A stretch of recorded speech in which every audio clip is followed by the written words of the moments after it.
They started doing. So I know him from he went into UFC or something. Mixed. He had a he couple did. of He was fights. not very good at that. He did not make that. No.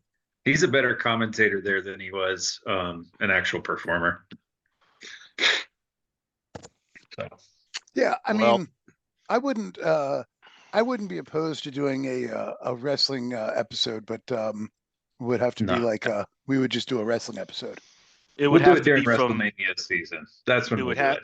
it would have to cover like 1982 to 1990. Do you have Otherwise, Peacock? I wouldn't know who the hell you guys were talking about. The only thing Mike would be able to, he'd be like, "Can we talk about D-Generation X now?" Heck yeah. Triple H runs the freaking company. See, I didn't even know. I wasn't even watching when he was around. Triple H. I don't even like. No, you're I going literally way back to like Hogan and Warrior. Yeah. And that era. Yeah. That was I late. didn't That was even- late '90s. That was late '90s. The I stopped watching when the Warrior started to kind of become popular. I kind of started drifting off at that point. I never ended up seeing Warrior beat Hogan, so I was already Ultimate out Warrior? by then. Yeah, Wow. That's I was out by then. isn't it? It was early '90s maybe. So when finally I was way gone when he went to the what was it, the NWA? She's gonna keep waving until you guys say goodbye. She saluted me. I gave her a salute. That was 1990, by the way, when Warrior beat Hogan. So, Yeah, I stopped watching it early, right before that, like maybe 88, 89. I stopped watching. So we'd have to do the 80s. The 80s. I watched like Roddy's Piper's Pit. I remember Piper's Pit when he broke the coconut over Snooker's head. Oh yeah. Like I remember Andre the Giant. Obviously, I was like, and I remember Big John Studd. I was literally scared of Big John Studd. I was like, I always wanted to see the Andre the Giant, Big John Studd matches, but of course, they would never, ever, ever be on TV. You know, it was wild. Yeah, Andre the Giant was special. Then. Yeah, I was nervous. Special. I was nervous for Hogan because I was afraid he was going to get hurt. Taker's the greatest of all time. Like the Undertaker. It's hard. Yeah, it's hard to argue with. Like, yeah. There may be somebody at some stage that it surpasses him, but just his WrestleMania record alone is and hard to beat. And to stick with the same gimmick for as long as he did, and it never got stale, is remarkable. It's just remarkable. I mean, because I remember when he was trying to figure out what he was going to do before he became Undertaker, and it was like there were some pretty bad ideas. But with him and Paul Bear, it was just great stuff. And honestly, Kane was pretty great too for a lot of the same reasons. Kane was great. Yeah. I remember who they are, but I don't think I remember watching them ever. Yeah. I know we don't want to jump into it a ton, but what I would tell you guys is if you watch today, the thing that you would notice differently is the athleticism out of these guys. What you would notice today, Garrett, is that any of the wrestlers from today, if you took them back in the past, they would dominate. They would absolutely dominate the league. They would lose. Because the athleticism is so different than it used to be. In a different way. In a worse way. This is the realm that you think it's differently? You think it's different? Okay. Absolutely. You could be one of these little gymnasts flying around. Andre would just grab him. It would be like that movie, The Land of the Giants or whatever, when you would just grab this little guy flipping around in the ring and he would toss him into the rafters. He'd get counted out. It'd be over. I know that. I got to show you some guys real quick. These are your little gymnasts. Okay, so let's talk about these little gymnasts for a second. So, I mean, these wrestlers today look like they're athletic, but they look like they're more my size than ever before. The best ones, yes, but not this guy. Whoa. That dude, literally, he jumps off the top ropes and does How big is he? How big is he? Hold on, I'll look and see how I mean, you big can look at how big he's billed, but you have no idea how big he actually is, because your build, height, and weight are always completely imaginary. he is. 330 pounds and 6'1". So Okay. like Okay. he's a big dude, but it's more about how He's big for quickly today's. Yeah, how he's big big for he today. moves, like Mhm. in that side of things. Like Now, I will tell you, I think one of the greatest wrestlers is Brock Lesnar, just because of how great he is at just going into the UFC and actually being a champion, which is unheard of. And then coming no back question. to wrestling is like that is just I was shocked at Mhm. how good that guy was. I mean, he's a massive dude, so He is a freak of nature, right? From an oh, athlete standpoint. just a It's why he's the only one. Even there's a guy named Bobby Lashley who, like, if you see him, he is a physical specimen as well. But he's only like he never like he did better than CM Punk did in UFC, but even he didn't climb the ladder the way that Lesnar did. yeah, So it's it's so just to think you yeah, have to he's obviously a talented, strong wrestler, but to be able to get man. in there and compete in I was ready the to sit octagon. here. I'm like, oh, you want to debate who this is going to be? Like, I cannot wait to hear who you think. But then you said Lesnar, and I'm like, no, it's hard to argue it. Like, he's a stud, no question. Like, it's Mhm. like he's not the most entertaining character, when it comes to the characters that they portray. He's Yeah. just a monster, right? And that's who he is, and he fits that character really well. Is he still in there? Is he still wrestling? He's part time. He shows up for Yeah. the bigger events. Like he'll probably be at WrestleMania, would be my guess, and Royal which is in January. But Were he's been you SummerSlam. He hasn't been around since then. were you ever hanging out down at the Sheraton at the airport at the club where they all used to go? I used to because they used to have this drinking for Lincoln night. I don't know if it was like a Wednesday night. So $5 all you could drink, and it was shit beer, of course. But we used to always go, and every Wednesday there would be all these wrestlers. So we would meet them. I met the $1 Million Man there, Lex Luger, Nice. Beefcake. Um, Brutus. there was another guy that was massive that looked like King Kong Bundy. He was the Vader or something. Oh, Oh, Vader. Vader. Yeah. Vader, I think. Yep. Um, and they were always in there, man, and it was just wild because they would stay in character, 24/7, hmm and it was just crazy. The $1 Million Man would be sitting back with like in character. I was just dying. But Was he eating Slim Jims? I remember. But this is what really threw me off about these guys though is how fucking big they are. Like Oh they yeah. were even like when you're looking at the $1 Million Man on TV, he looks like just a 6 foot guy. But when you see him in real life, you're like, holy shit. Like even this guy's like just a big dude. Well, All but now I told massive. you about when I went and had dinner when during was it SummerSlam? No, it was Great American Bash came through Baltimore, and I got an invite. I was working the crab deck at Rusty Scupper, and I was serving a bunch of the WCW like I mean, they were all like the people that make the show run. Like it was like the Hmm. tech guys, the lighting guy, all this. They Oh, were all that's sitting nice. out at on the crab deck, and so they invited me and my buddy, who we were both waiting on. It was a big group.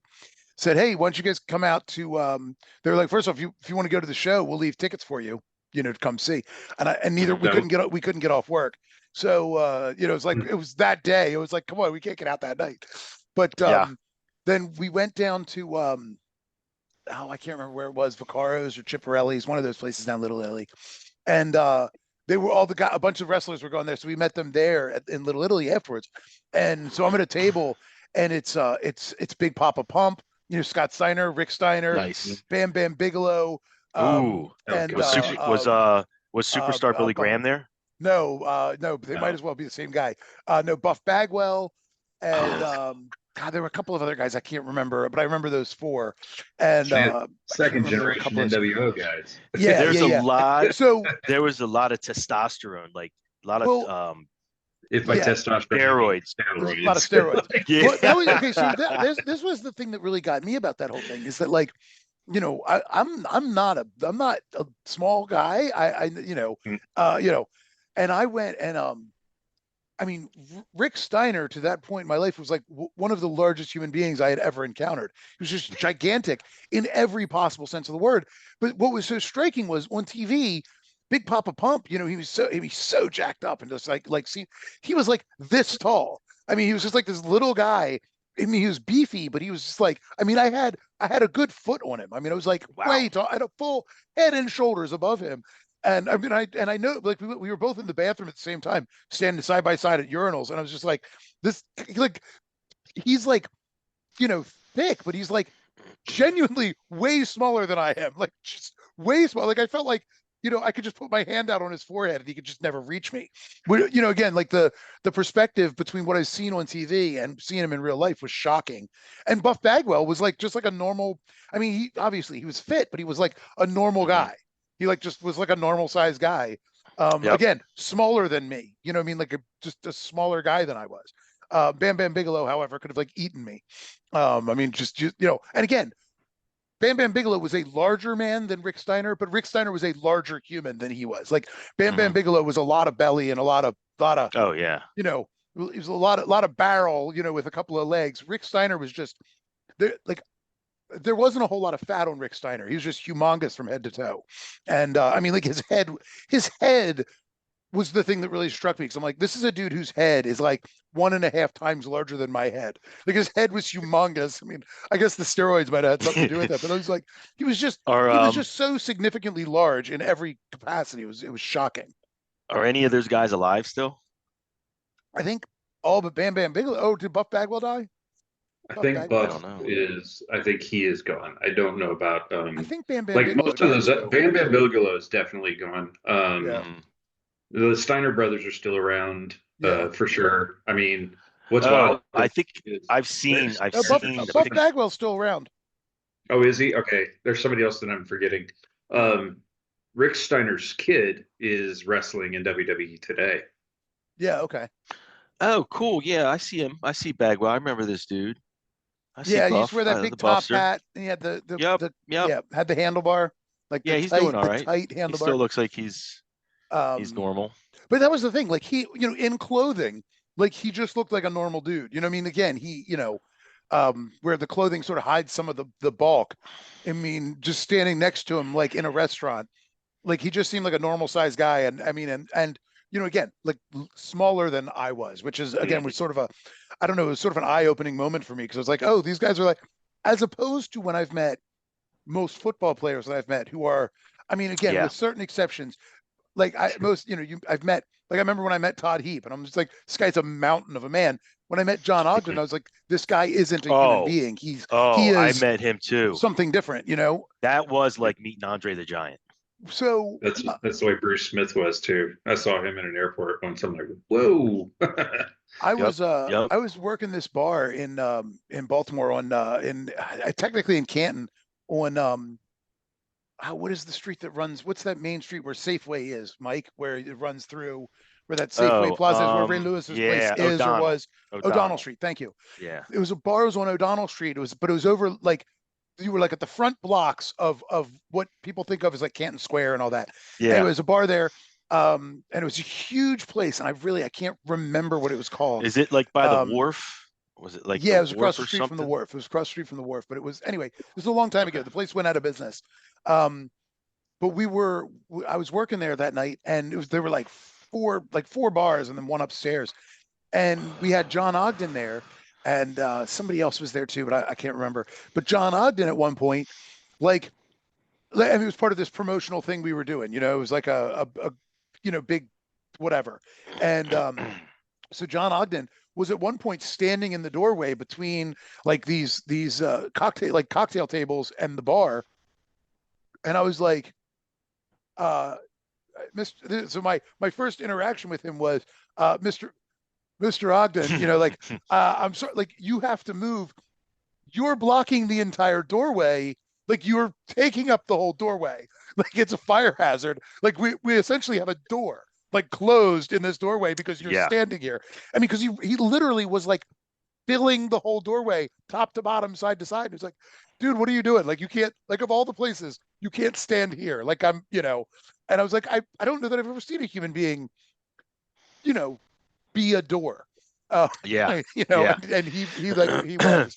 Todd Heap was another one. Like I met him in Atlanta, and it was just like, God, man, I'm not used to feeling so little. Yeah, I feel like that every time I meet any professional athlete, even baseball players, unless they're like, like a Tuve or something, you know, um, pitchers or something. These guys are like, and tennis players, they're like 6'5", all of them, you know. Yeah.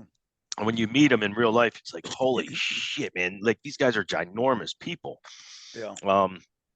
Anyway, the only other thing I would say, just one more thing to touch on the wrestling, the newer wrestling. The one thing I did catch that I don't know if you guys ever, if you just watch WWE or not, but my cousin's big into wrestling. So I was over there one day and I watched this thing that had me in fucking tears. It was Ric Flair and do you guys know, I don't know who any of these people are, so you might know him or not, but there's a black dude in the NWA who kind of imitates Ric Flair. Do you know who I'm talking about? G In Money. NWA or NWO? I don't know which the whatever the I new mean, one you is. the It's new newer. one? It's newer. It Oh, was recent. It I was don't like really within watch. Are you talking AEW? Is that what you're talking about? Because that's the what big was competition right now to WWE. Like is that AEW what is doing what WCW did, was that around where like 5 years ago? that's when they started, probably about that time frame. But It might be then. they're So pretty popular right now. well, It's where Ric a lot of Flair the was with him. yeah. I'm trying to He remember was who. I he was wonder in if the it's ring. He was like in the ring and he was talking on the microphone. And this black guy was on the tunnel coming out and he had a microphone and he was imitating Ric Flair. He like he acts like Ric Flair, thinks he's Ric Flair, and can do him to a hmm, T. interesting. Like if you closed your eyes, you wouldn't know which Rick was talking.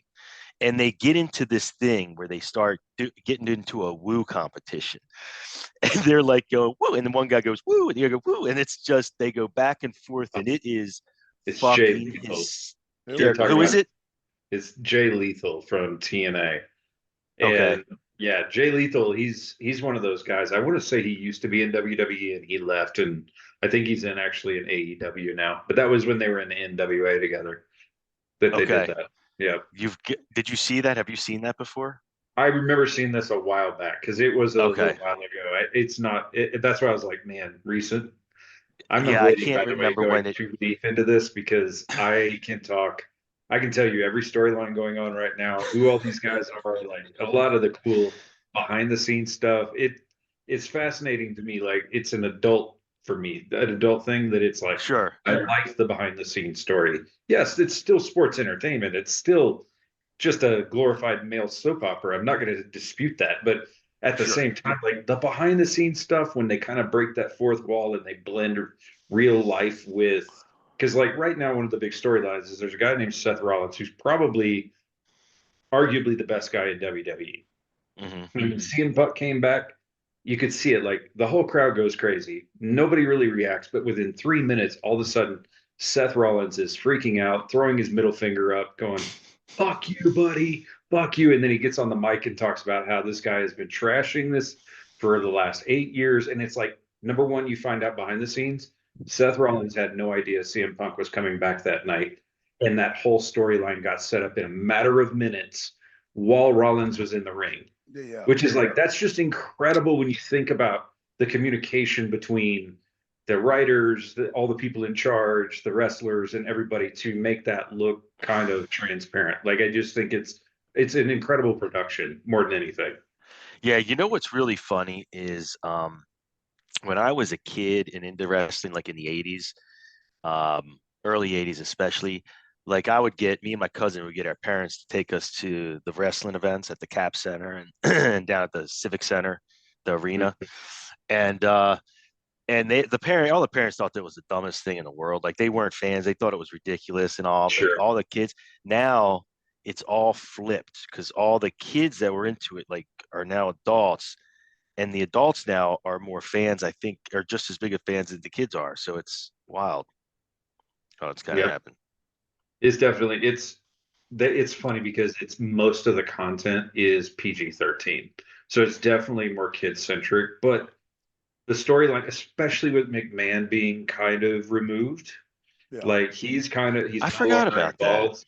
No, it is a breath of fresh air to everything. Yeah. It's just like all the best. And here you go, I'll segue for you, Brian. It's just all the old time coaches like Landry, now Belichick, and these others that eventually the game passes them by a little bit, and you need those fresh eyes in a fresh take on things, and that's what Triple H is basically doing right now. He's Yeah. Do they just still bleed? freshening up everything. Do they bleed? Do they The blood's bleed? real. You know, that They've it's gone back and reserved. forth. AEW bleeds all the time, that's why some people are like, oh, it's so much better. WWE now, they do bleed, but it's not like the old days where they would cut themselves. Like it's a legit, like they bump their head in the right way. And so when it does happen, it's more authentic. Oh, no shit. It's not, yeah. Back You in the didn't know day, they that? would put razor blades underneath Well, their I knew nails. they did the razor blade thing Yeah. back in the day, but I They didn't don't, think that. So they're WWE actually. doesn't. And the reason the guys are not the size that they were in the past is because steroids is no longer a thing. Like you do not see any of that. Yeah. They actually now have an internal policy where if they catch you doing them, you are no longer allowed. Like they'll suspend you for a while. And that goes for a lot of different substances. Like weed is on that list, and there's a few others that are. And I really think, and I might be wrong about the timing on this, but I think the Chris Benoit tipping moment Yeah. was when everything kind of had to change. Yeah. CTE became a big thing in WWE. Yep. I've seen them stop matches because someone took a head injury, and it's Yeah. like you never see them break that wall, right? Yeah. Oh, Yeah. Yeah. hell They no. finish, and they do now sometimes. Like it's not all the time, but they're watching things a lot So, closer now for the health. so what you're saying is that in today's WWE, it would be pretty unusual to see Mankind thrown off the top of Hell in a Cell. No, that still happens. Oh, Yeah. No, that stuff still happens. I mean, it doesn't, like, not as often, and it's only that's still the reserved for craziest like thing I ever saw in my life was Hell in a Cell. It's the ladder matches. Those are the ones where you see the big spots, and they'll do it yeah. occasionally. Like they did one last year it was actually with Bray Wyatt. Funny enough, that Yeah. he jumped off of one of the scaffoldings. Or somebody did, and it was like 20 to 25 feet down on top of somebody. Of course, underneath them, it's all padded and stuff. But I mean, but still, that's a long way to fall. I've seen this picture before, buddy. If ever I've seen a picture of an almost teenager, an adolescent young lady going, I can't believe I'm stuck in this place with my dad. That's the picture. She wasn't, you jerk. She had her friend with her. She's still stuck there with you. Damn it. I thought I was sharing something else. Oh, well. I never share on this thing. Anyway, here's a picture of Air. That's the three of us. Look at that. You know how depressed I am? It's 20 fucking degrees here. Yeah. 20 degrees. I was in just one of the most. You guys have to meet me this year or next year when I go back for year number 9. Listen, you got to go. Hey, I told my wife what you do, and she goes, I love that idea. Oh, so like she thought it was really cool that not just that you do it, but that you do it with your daughter and the way they do it. She really actually thought that was really cool. We both. Let me just tell you, this trip, they made memories that last forever. Forever. Like even I would like. It's one of those places, man. And just the price wise, so it's a family of 3. Essentially, I had 2 rooms connecting.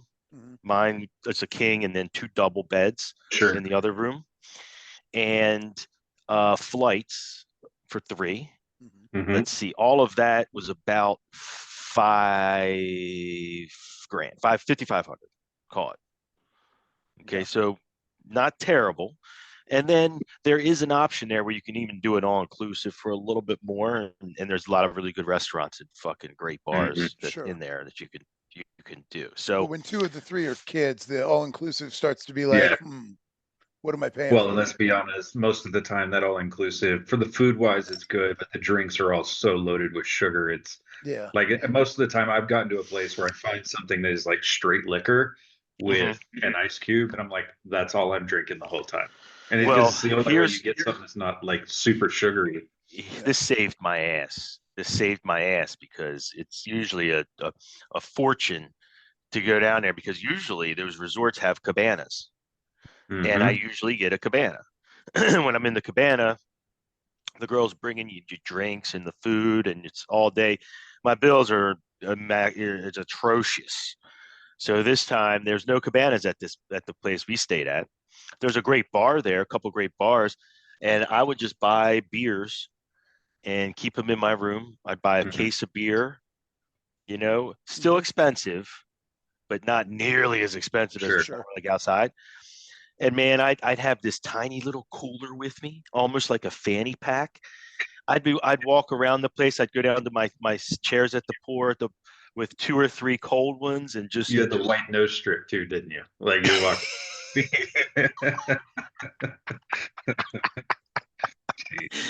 Oh man. Anyway, all right, go ahead, open us up. Well, no, that's what that's what we would always like when we went out to Texas for the tournament. First thing I did when we got there was we ordered like, we had not what's it called, Uber Eats or whatever, bring like a case of beer and some other things, and it was like, so we bring our metal koozies, so it's like, get beers in the fridge, you just walk around with what you want, and then I've got like a cooler backpack that I kind of take with me, because it's like, I mean, I'll fold it up flat and take it with me. So then not too much there, but like if we go to like Disney or something, I'll take it. We go down to the pool, I'm like, I got my cooler backpack full of beer, and I mean, we'll still go to the bar and have a drink here or there, or whatever. But it's like, if I just want a beer, I've got that. And they generally, these places serve like a beer that I like, and I can bring with me whatever, several things that I like. Well, the first thing I did is I walked up to the bar when I got there, and I just ordered a Heineken, and they gave me. Oh, I forgot you drink crap. That's right. Never mind. All right. Well, they gave me a Heineken, can. They gave me, but all of the thing that they do is everything that you buy what I noticed this time at the bar, unless you're ordering, even the drafts, to be honest with you, they give you small cups. It's all miniature sized, and they charged me $12 for a mini. Wow. So I was like, yeah, I'm not going to do this again. And then I went right to the store. I was like, yep, lesson learned. It's okay. There's only one way to drink a Heineken: fast, like really, really fast. Otherwise, it goes skunky very quickly. Very fast, very cold. Yes. By the way, I hear you're 5,500 for that trip, and I'm like, I did 21 days in Europe, traveling from 7 different countries for like 6,200. Like, so you're doing 5,500 for a resort in Aruba for how many days? 6? It was 6 days. 6 days. I came back got there Wednesday to.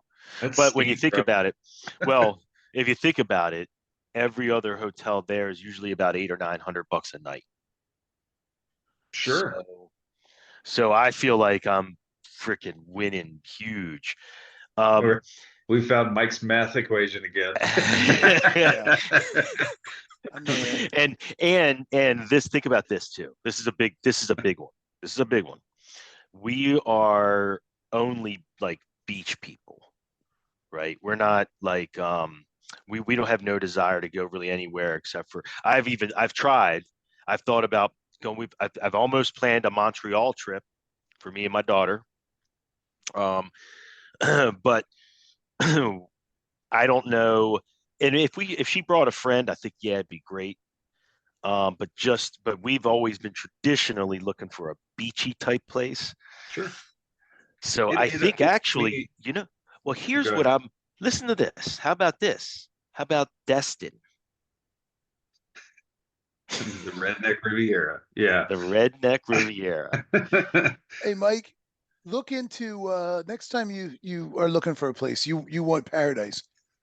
Look into places. Now, let me before you tell me the other piece of the equation. The flight, it can't be more than like a 4.5 hour, 5 hour. Frenchman's Cove in Jamaica. Okay. when I was in Jamaica, we didn't stay in Frenchman's Cove. We stayed in Port Antonio. We were just there during the trip. We were just there like maybe 2 nights. I can't remember. But we went over to Frenchman's Cove, which was just like a little walk from where we were.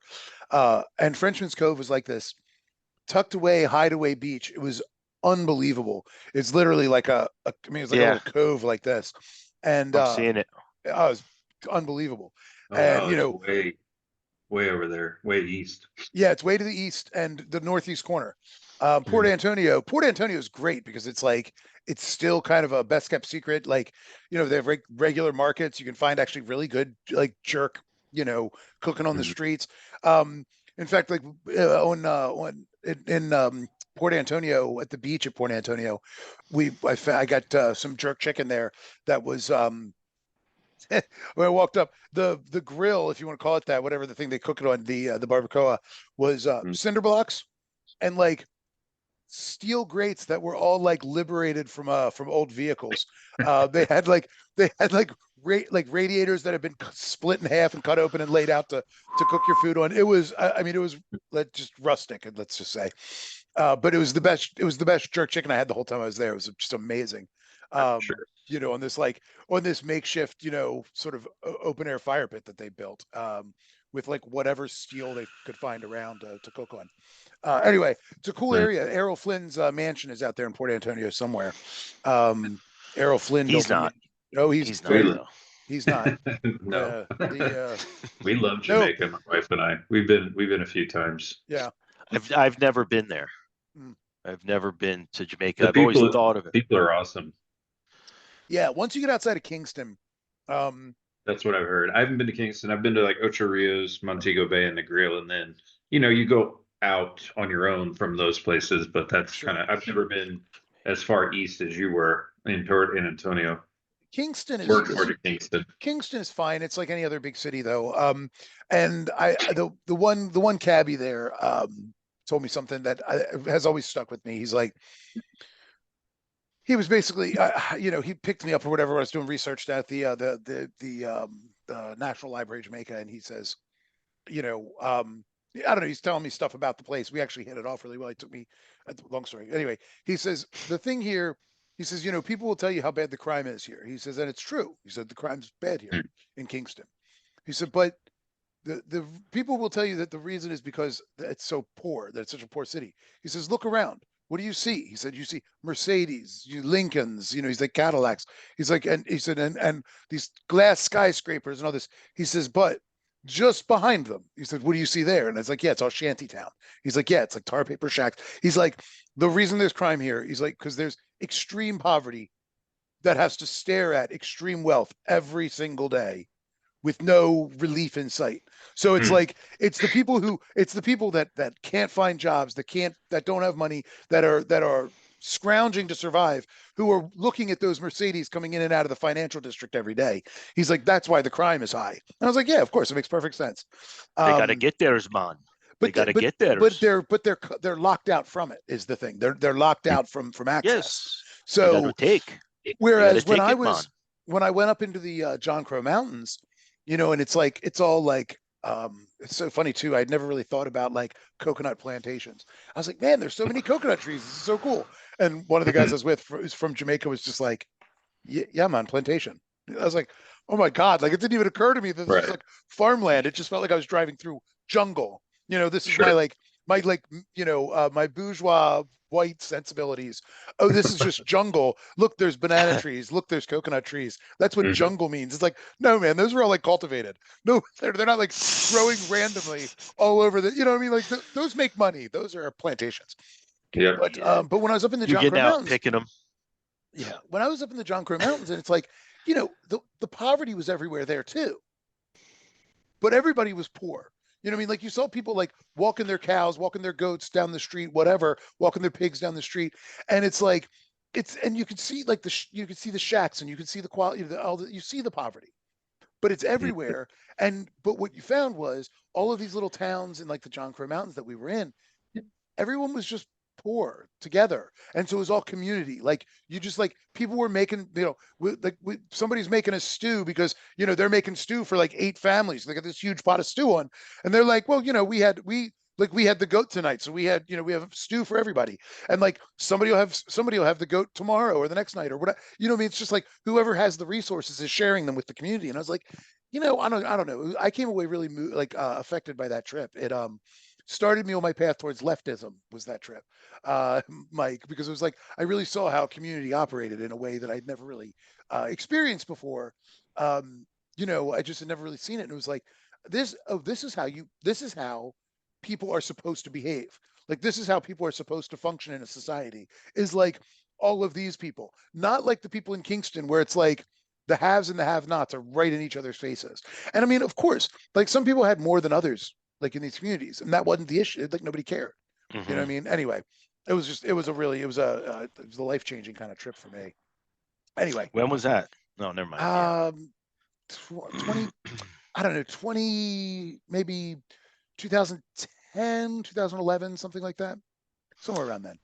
I gave a paper to a Maroon community that lived there. They're the descendants of the runaway slaves from the 17th and 18th century who fought the British and won their freedom.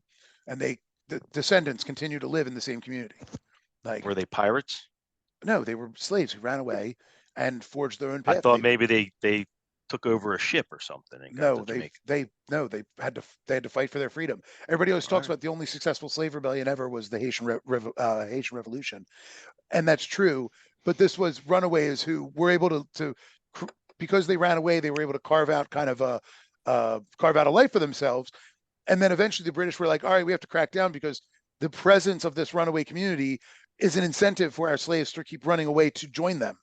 And so they decided to crack down, but the British lost. So they had to basically sign treaties with them, and concessions were made, and blah blah blah blah blah. That's another story for another day. But I was there because I was giving a paper about the Second Maroon War in the 1730s to these people whose great grandparents fought in that war, and I'm like, here, let me tell you all that I've learned about this thing that is family lore. Pretty fun. So I want one last question before we transition. Yeah. When are we doing our pirate one? Yeah, I should do that. Maybe I'll do some maybe over Christmas. Maybe over Christmas break, I'll do some research and do some writing again. I've been a little. I haven't fooled. I haven't done anything in a while. Maybe I will. I'll take a couple books with me and see if I crack them. All right, and okay. Last thing before we move on, gentlemen, very excited. I got you guys a little something for Christmas, and I'm going to drop it in the mail this week so that next time we record, hopefully it will arrive. But you're going to have to send me your addresses just to make sure. I got my hopes up with Mike. I thought he was going to put on a muzzle for a second. So yeah, I'm pretty excited. I got an idea, and I got you guys a little something, and I hope you like it. And if you don't like it, I don't really care. That's all right. But yeah, sweet. Yeah, I was excited. Thing that you were given from free from the guy from down the street. No. This is no. I can guarantee you this has nothing to do with the Ravens. I'll just call it a regift because the other term I don't think is appropriate anymore. Not a regift. I sought these out, and I think you'll when they arrive you'll know that is the case. I sought them out. I sought them out. He bought us new robes. See, now what I should have done is bought myself a robe and called it my Christmas present to you guys, because I'm the only one. I do not even own a robe. That could be our shtick. Like we all three have to wear our robes, and that's like we're 3 guys in robes. That's our new podcast name or something. When my dad died, my mom was like, "Do you want this robe?" I was like, "Yeah, I guess so. I'll take it." And I'm like, "I never wear a robe. Why am I doing this?" I took it right to Goodwill because it was I'm not a robe guy. So I love a good robe. I'm a gray sweatpants guy. Anyway, me too. When I'm out running around, yeah, I wear the sweatpants underneath the robe. Are you kidding? I wear the flannel PJ bottoms in the winter, And then the summer, just some Tony Soprano boxers. Yeah. The only thing I wear when I sleep is a pair of Angora shorts. I'm hairy. This is Anyway. TMI.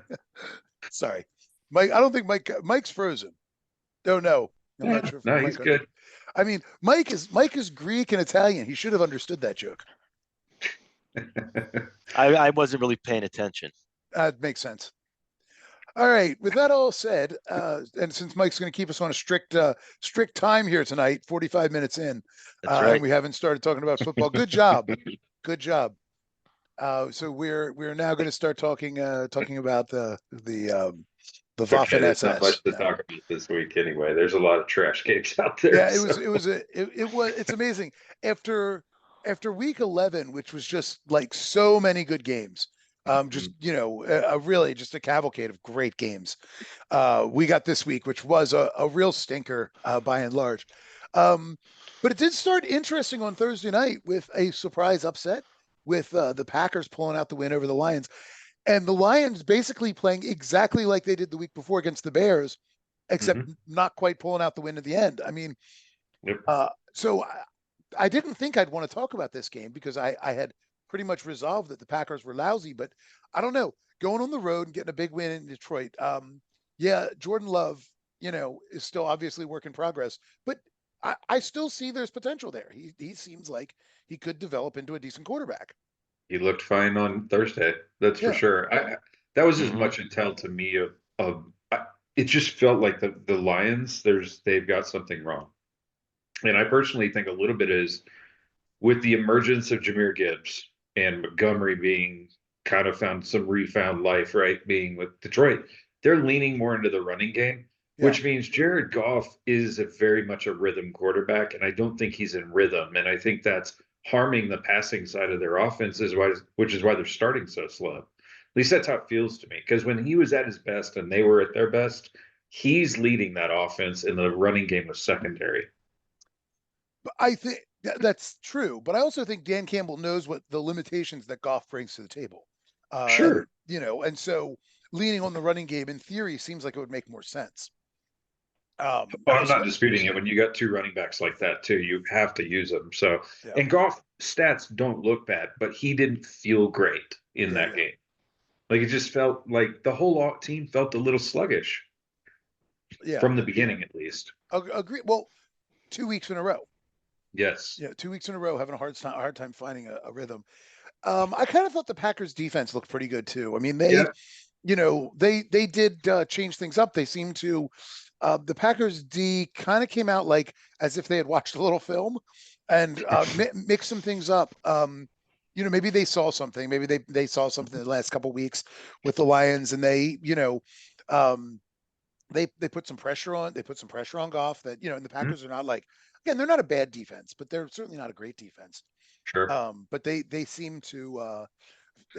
Well, if you recall, earlier in the season, we were all kind of saying the Packers defense looks pretty good.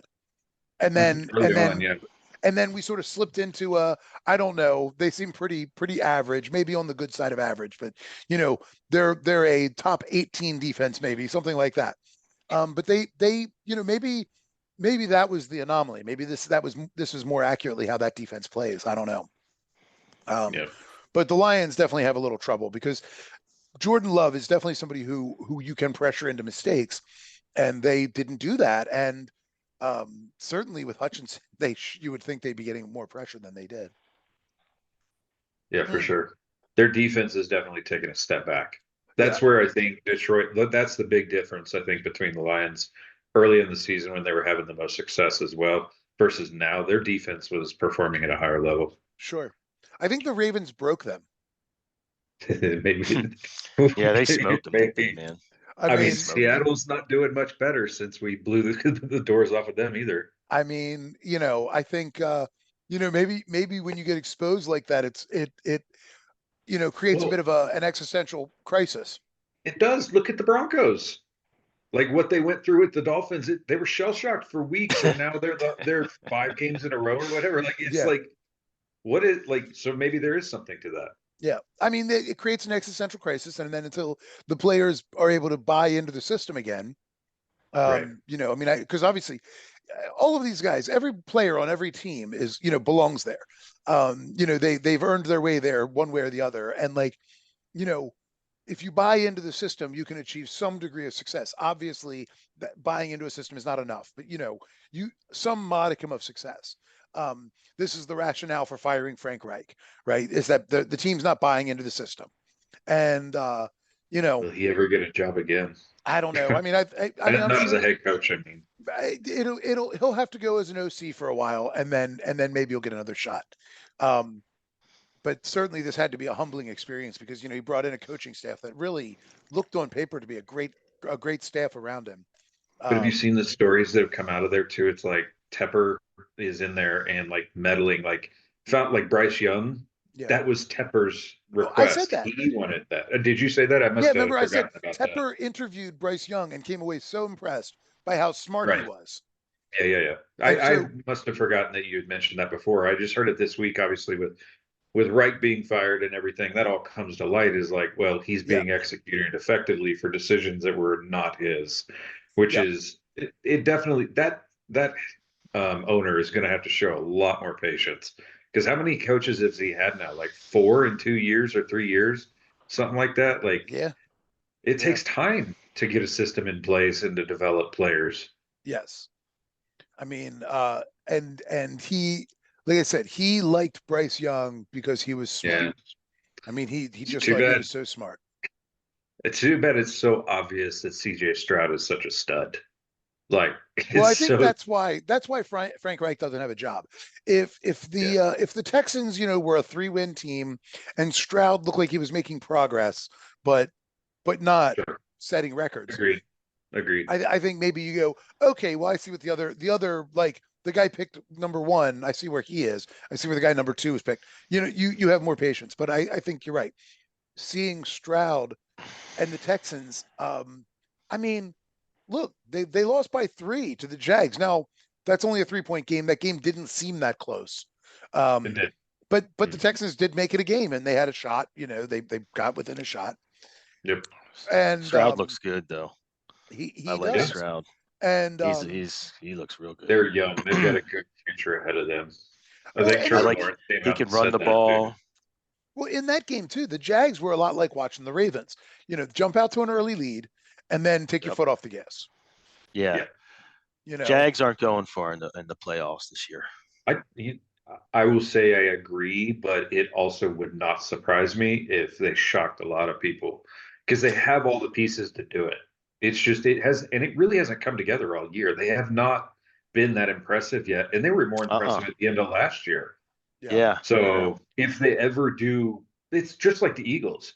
If that ever comes together, look out. That is a powerful team. Like the Jags are very young and very talented. The Eagles are, I'll say it now. All the debates of who the best team in the NFL is, it has to be the Eagles. It can't even be a question. I agree. They beat everybody. All the best teams that everybody claims were the best team, they literally beat everyone. It doesn't matter if it's pretty or not. They win. Yep. So this week will be an interesting test. Who's this week? 49ers. San Francisco versus Philly. Right. That's going to be a fun game. Yeah. I hope it lives up to the hype. It is in Philly, which is the one thing that I think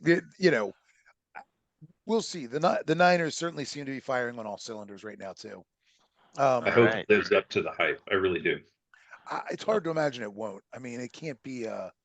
I don't know. I mean, who knows? I don't think there's. I don't think there. I don't think either the Niners or the Eagles are as paper tiger flighty as the Cowboys. So I don't see. I don't see either one of those teams giving up or crumbling in any way. The Cowboys continue to be a team that I think if you punch them in the mouth, that they seem like they might wilt. I mean, you might have to keep punching them in the mouth, but like they don't seem like they have the. I don't think that they necessarily have the wherewithal to sort of fight.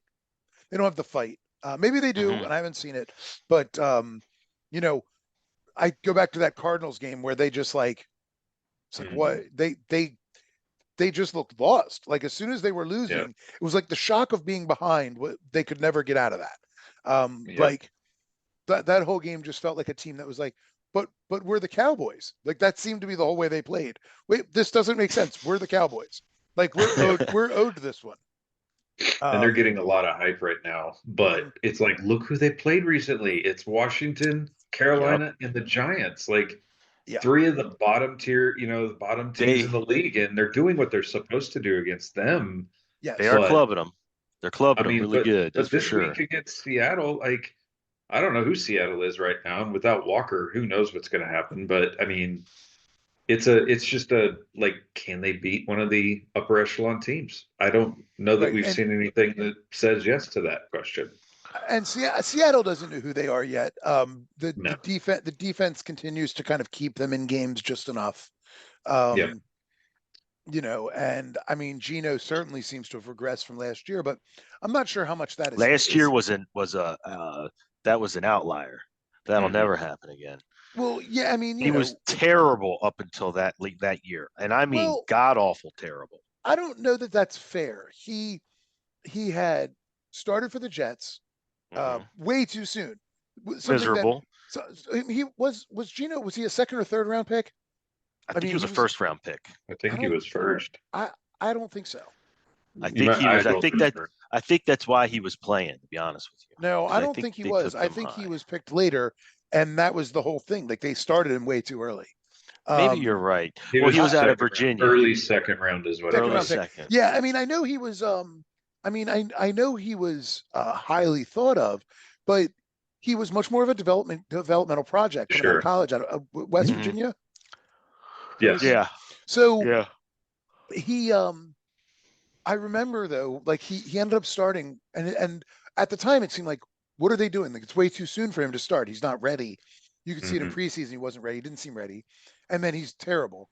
And then of course it's New York. So like you can't be terrible in New York. That's just you can't, I mean, that's they're gonna eat you alive. And they ate him alive. And then he bounced around as a backup mostly for a few years, Giants, Chargers. So I don't know that I think that he was terrible. Coming in as a backup, spelling an injured QB for a game or two or even 4. I mean, it's really hard to get a read on what kind of quarterback you have there.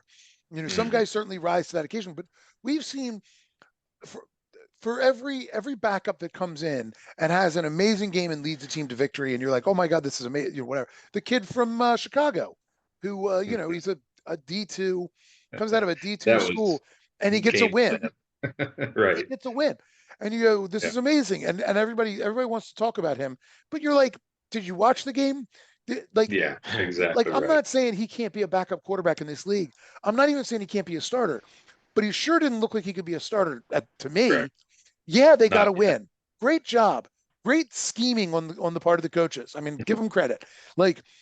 But look at his number. I mean, I think he threw for like 150 in the game. It wasn't like a special performance or anything. He managed the game, which is generally what you ask your backup to do. Manage the game. Don't turn it over. Hand it off, make a couple of key throws, and hope the defense holds. Yeah.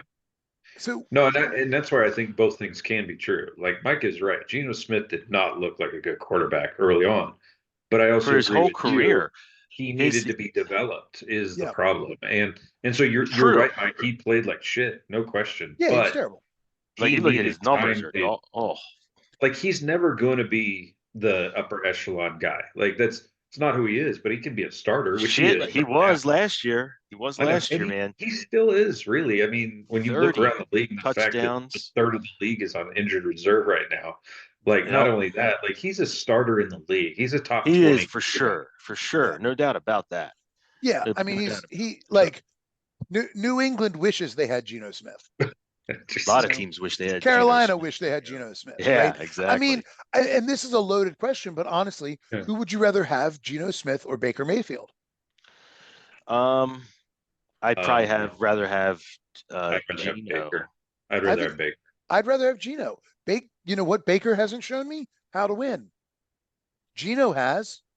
What do you mean? I think he does a great job of winning in But That's Baker where I go does back okay. to coaching, though, because I do think Pete Carroll's a better coach than Bowles is as a head coach. So I Maybe. do think that's part of it. But I think, I mean, when you have equal Good weapons, question, though.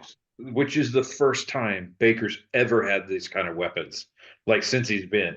And quite frankly, if you look at the Seattle offense, like how are they not exploding?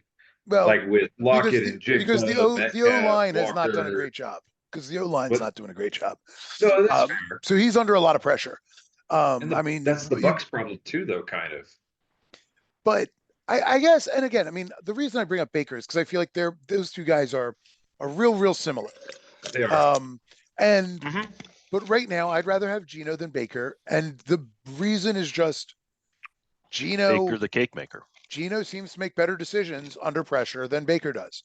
I would And say I agree, but I think Baker has a higher ceiling. that's probably true. Yeah, that's probably true. Yeah. He's a little more of a gunslinger than Geno is, for sure. You know, but I like that. It's exciting. And I think that's why I say I didn't say who's more entertaining. I'm saying, like, if you think you have a playoff team and, you know, you need one of those two guys is the guy that's going to helm that ship. I mean, I think Geno is the guy I still take Baker. Well, and the reason I take Baker, because if you get to the better. playoffs and you need that extra gear, Baker has that extra gear, and I don't know that Geno does. Baker's put together a career. Geno's put together a year. In all honesty, like that's it. Baker's put together a pretty mediocre career. I mean, yeah, he was under a lot of pressure in Cleveland, and he really never had that many weapons. I'll be honest. Well, maybe he should have done so many commercials. Maybe he should have focused more on learning the playbook. Focus more. He lived in the stadium. You can't focus any more than that. He was right there. Yeah, but I mean, it seems to me maybe he shouldn't have been vacuuming the field. He was earning his keep. I don't know. I mean, we've touched on him. I don't think he handled the pressure very well. And that's why I'm kind of happy for him to see him kind of get a fresh start and kind of be kind of off the radar from the national media more than anything, other than there was low expectations. Very low expectations of him. And again, the only argument that I'm making, you're right. The only argument I'm making about Geno, and look, this could change in a week. Geno played poorly against one of the best defenses in football, against one of the best teams in football. But by and large, like, he has not looked great this season. He hasn't had a great game. But we can say the same of a lot of quarterbacks that have not have not quite looked right this year. Yep. But I guess the thing with Geno is I feel like he's not going to lose he's not going to lose as many games for you as Baker. Again, I'm just saying, coming into this season, Baker looks like a guy who can lose more games for you. That, he's going to win some games for you, but he's also going to lose some games for you. Geno looks like a guy who's not going to lose as many games for you. Yeah, and he's got more of a gunslinger attitude. Yeah, maybe that's changing. I don't know. I mean, I'm not a huge, like, Geno's fine, but yeah. No, to your question, they're like number 17 and number 18 in the league, and that's why it's that's where you kind of put them as far as ranking goes. And it's like, that's funny. So which one is it? Who do you want? Like, it's like the top half or bottom half, and they're the two that are the tipping point, kind of from a question standpoint. Right. And the question for Geno is, like you said, last year's an anomaly, but hey, brother, there are some questions about why Lockett and Metcalf are not producing more. And part of that is pressure. I mean, I've watched enough Seattle at this point to see Geno running for his life a lot. And it seems to me that he has fantastic receivers. Maybe the offensive coordinator needs to do a better job calling shorter routes. Maybe there's some problem in the play calling, and maybe his receivers need to help him out more. When his receivers know he's in trouble, maybe they need to do a better job. I mean, DK Metcalf is a guy that, honestly, ceiling fan. DK Metcalf is a guy that I'm always feeling a little bit like, I don't know what to think about Metcalf. He's a good receiver. He's a great receiver. But I feel like for the guys that are really elite, they're the ones that really are the ones that bail their quarterbacks out of problems. Like, consistently, they find ways to. Yeah. And I don't see that with Metcalf. Lockett's never been that kind of guy. It's not really his skill set. but Metcalf should be that guy. Metcalf should be the Anquan Bolden. The guy that Sure. who you can throw it to on 3rd and 7, physically gifted, or 3rd and 9. You can throw it to him 6 yards deep, and he'll fight 3 yards. He's like again the Anquan Bolden model. Yeah. The guy who I mean, that's what Metcalf looks like he should be to me, and I just haven't seen that. He makes great catches. I'm not taking anything away, but I don't think he doesn't seem to be to have that, that Well, you know what I'm talking about, that extra. Yeah, it's why he's not the number one though. Not real. Like maybe on paper he is, but everybody looks at that team and goes, "It's Tyler Lockett." Yeah. And really, Lockett is more of a true number 2, right? Yeah. He's an upper tier number 2, like maybe bottom 1 kind of, because he's super talented, but at the same time, he's just not your Justin Jefferson. And Metcalf is built and looks like he should play like AJ Brown does, and really doesn't. He plays more like Jalen Waddle does, where when you need him to, he's there, but sometimes he just disappears. He's not quite Gabe Davis. We're not going to go quite that nobody far. is. That guy's But I so actually bad. I want to touch on that when we get to that game just a little bit, because I'll get to that in a bit, because there's some interesting stuff I read about this week on him that I thought was kind of cool. Okay. But I don't have much to talk about with the Cowboys. They did what they were supposed to do. Washington's a terrible football team. Ron Rivera's done. I think that kind of goes without saying. So what's really, I do want to say one thing about Washington, and just this, that I saw a lot in the press about Washington maybe trying to pursue Ben Johnson or whatever else. And I'm like, you have Eric Bieniemy. Why is any of this? So, I mean, but apparently some of these rumors are coming from the front office. So maybe it's just, soap opera talk, but it's like. Maybe, but they didn't bring in Bieniemy. He was brought in before they acquired the team. So it's possible that that's not their guy. I guess so. I mean, that seems like such a bad choice. I'm with you. I'm with you. I thought, logically speaking, that was a transitional kind of thing. Now you bring him in, let Rivera stay at the helm for a year, and then let Bieniemy take over. But who knows? Maybe he'll end up going somewhere else or something. Yeah. Yeah, so that was the only thing I wanted to bring up about that. I mean, the Cowboys, I continue. I'm sorry, the Cowboys continue to be. I still think they're exactly what I thought they were, which is, unfortunately, the product of Mike McCarthy, which means their talent's going to get them so far, and then Mike McCarthy is going to is going to accidentally spike the punch. They're an upper tier team within the league, but when they run into the top of the league, they're going to have problems. They're going to break hearts in the playoffs. Yeah, the Cowboys. Mm-hmm. They're going to break hearts in Dallas. You mean because all the Cowboy fans, fans. We're in agreement on that. Are we all in agreement that the Cowboys fans are maybe the worst in the NFL? No.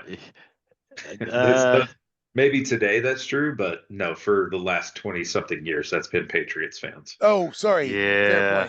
Yeah, Patriots fans. You're right. Patriots fans are the worst. I'm really thinking Patriots fans are shit. Cowboys fans are a pretty close second. They're pretty awful. But yeah, you're right. There is nothing close because Boston is an armpit of a city. Sorry. Wow. I'm not going to take that. I actually like Boston. The most racist city in America. Boston. I do like. I could do. I kind of. I mean, in fair, I had a lot of fun in Boston, but I overheard conversations in Boston that I was just like, "What? Where am I?" You should qualify it as most racist large city, because have you been to Vidor, Texas? Okay. Most racist large city, fine. Boston's place where they actually drag people behind trucks. Yeah. Fair point. No, I mean, I grew up in Baltimore, where at least when people were going to say racist things, they usually start by doing this. Yeah, look around. Yeah, I mean, they're like, at least look around to see what company is around. In Boston, holy cow! I mean, holy cow! It was pretty special. Funny. Yeah. I took a vape pen to a Celtics game. I went there for a conference, and I'm like, I don't want to be at this conference, so I decided to ditch. and took in a Red Sox game in the afternoon and a Celtics game in the evening. Okay. Took my vape pen into the Celtics game, and this dude next to me, he goes, "Are you smoking weed?" He goes, "Oh, thank God, bro. Can we like?" Next thing I know, turns out he's like literally a dealer there in Boston, and he's like, "Man, I got this stuff. I just couldn't bring it in and stuff." He goes, "But man, I need something like right now." And it was just kind of, I met a drug dealer and whatever the garden or whatever. It was funny. And it's good to have one of those in every city. And his name was Donnie Wahlberg. No, that's right. Anyway, allegedly. Allegedly, yes. All right. So yeah. So speaking of the Patsies, the worst game, the toilet bowl. This is probably the worst game in the NFL this season. Patriots Giants. Sure. But the difference is, I think the Patriots still are trying to win, and the Giants, I think, are trying not to. I was listening to McAfee this week, and one of their guys is a big Pats fan, and he goes, when they missed that field goal at the end of the game, he goes, that was like in winning a first-round playoff game. Like, he is so rooting against them right now. I laughed my ass off because I'm like, that's perfect, because it's like, why are you winning?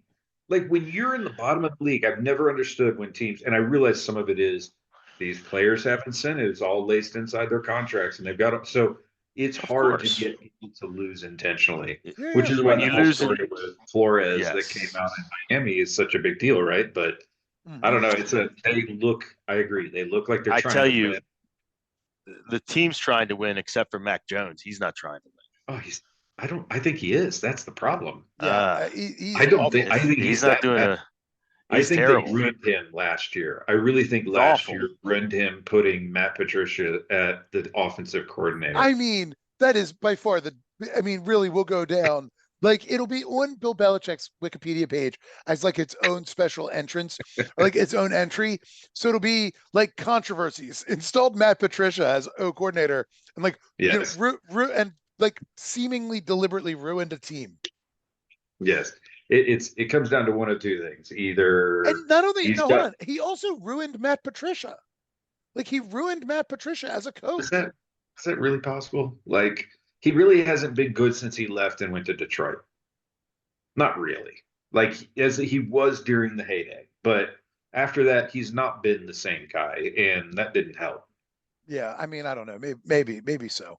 It comes down to one of two things, though. It's either hubris or dementia. Take your pick. I don't know if it's anything in between. I think Belichick's too angry to be to deal with dementia. He'd just fight it off. Oh God, I don't want to even imagine that. He might actually be fun. What? He might actually turn into a fun guy. I'll tell you what would be funny is if they actually end up firing him. Like, if it ends up becoming a thing where like they're like, Bill, you got to step down, and he refuses, and they have to actually fire him.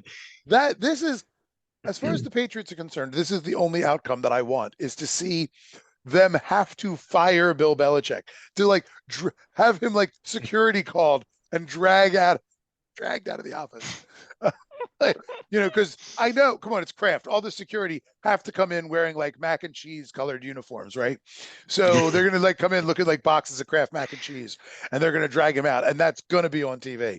Is Bill Belichick being dragged out of the Patriots office by like a bunch of mac and cheese security? This is what I'm living for at this point. As far as the Patriots are concerned, it's the only outcome that I'm looking forward to. And we spent more time on this game than it deserved. Well, we spent no time on the game. We spent no time on the game. But hey, look, Danny DeVito's kid got his first win. Give the kid credit. Yeah, I like leading his team to the offensive juggernaut to 10 points. Good for him. I mean, it's. Yeah, I mean, that's like I can't wait for people to bring pasta and start throwing it on the field every time he scores a touchdown or something. You tell me New England. You tell me New York beat Boston 10-7. I'm assuming it's baseball. All right. Well, since we're on unwatchable games, the Titans and the Panthers. Boy, Will Levis. The mayonnaise in his coffee is really not helping him anymore. He got that first game lucky bubble, but boy, he looks awful all of a sudden. I mean, Derrick Henry had a nice game, but that was You expected that though. Like I mean, the Panthers haven't been that great against the run this year, so it was kind of a game that I think was anticipated that he was going to have a better kind of breakout game. Sure. I mean, Henry's having another good season. All in all, I I mean, mean, he obviously by poor play. It's being overshadowed by the poor play around him. Oh, sure. I mean, and I mean, again, he's also had like, I think what did he do last week? He only had like 20 yards, but he comes out this week and goes Right. for a buck plus, and you go, okay, well, sure. I mean, but the nature of these things, I mean, 1,000-yard rusher only needs to average 63 yards a game or something. So, and 1,000 yards is somehow still the gold standard. So, Yeah, I don't understand that. Yeah, but yeah. Well, I wild mean, that they got. Go ahead. I said I was just looking at it's wild. They had almost like identical numbers, the quarterbacks. Yeah, identically shitty numbers. Yes, and the game matched. Well, and I think this is the real test of Bryce Young. So go back and look over the last 4 weeks or so. Bryce Young has successively put up fewer and fewer points each week, and they played the Titans this week. I mean, this is not like I mean, the Titans defense is okay, but I mean, I don't understand.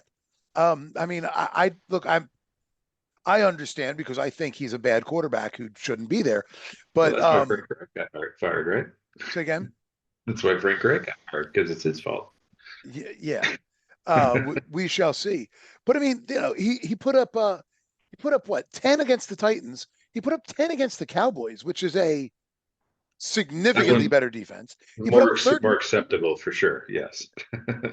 He put up 13 against the Bears. I think he put up 17 the week before, if my memory serves. And I don't know. I mean, he seems to be actively regressing. And again, I have said over and over and over, I don't have a ton of confidence that he is ever going to be a very good quarterback. But I mean, and not again, nothing personal. I just think he doesn't have I think given his size, he's going to really struggle, given that he doesn't have an elite athleticism. The thing I've never understood is why a player and I think it's too early to call on him. I'm not disagreeing that the indicators are there that way, but let's assume you're right.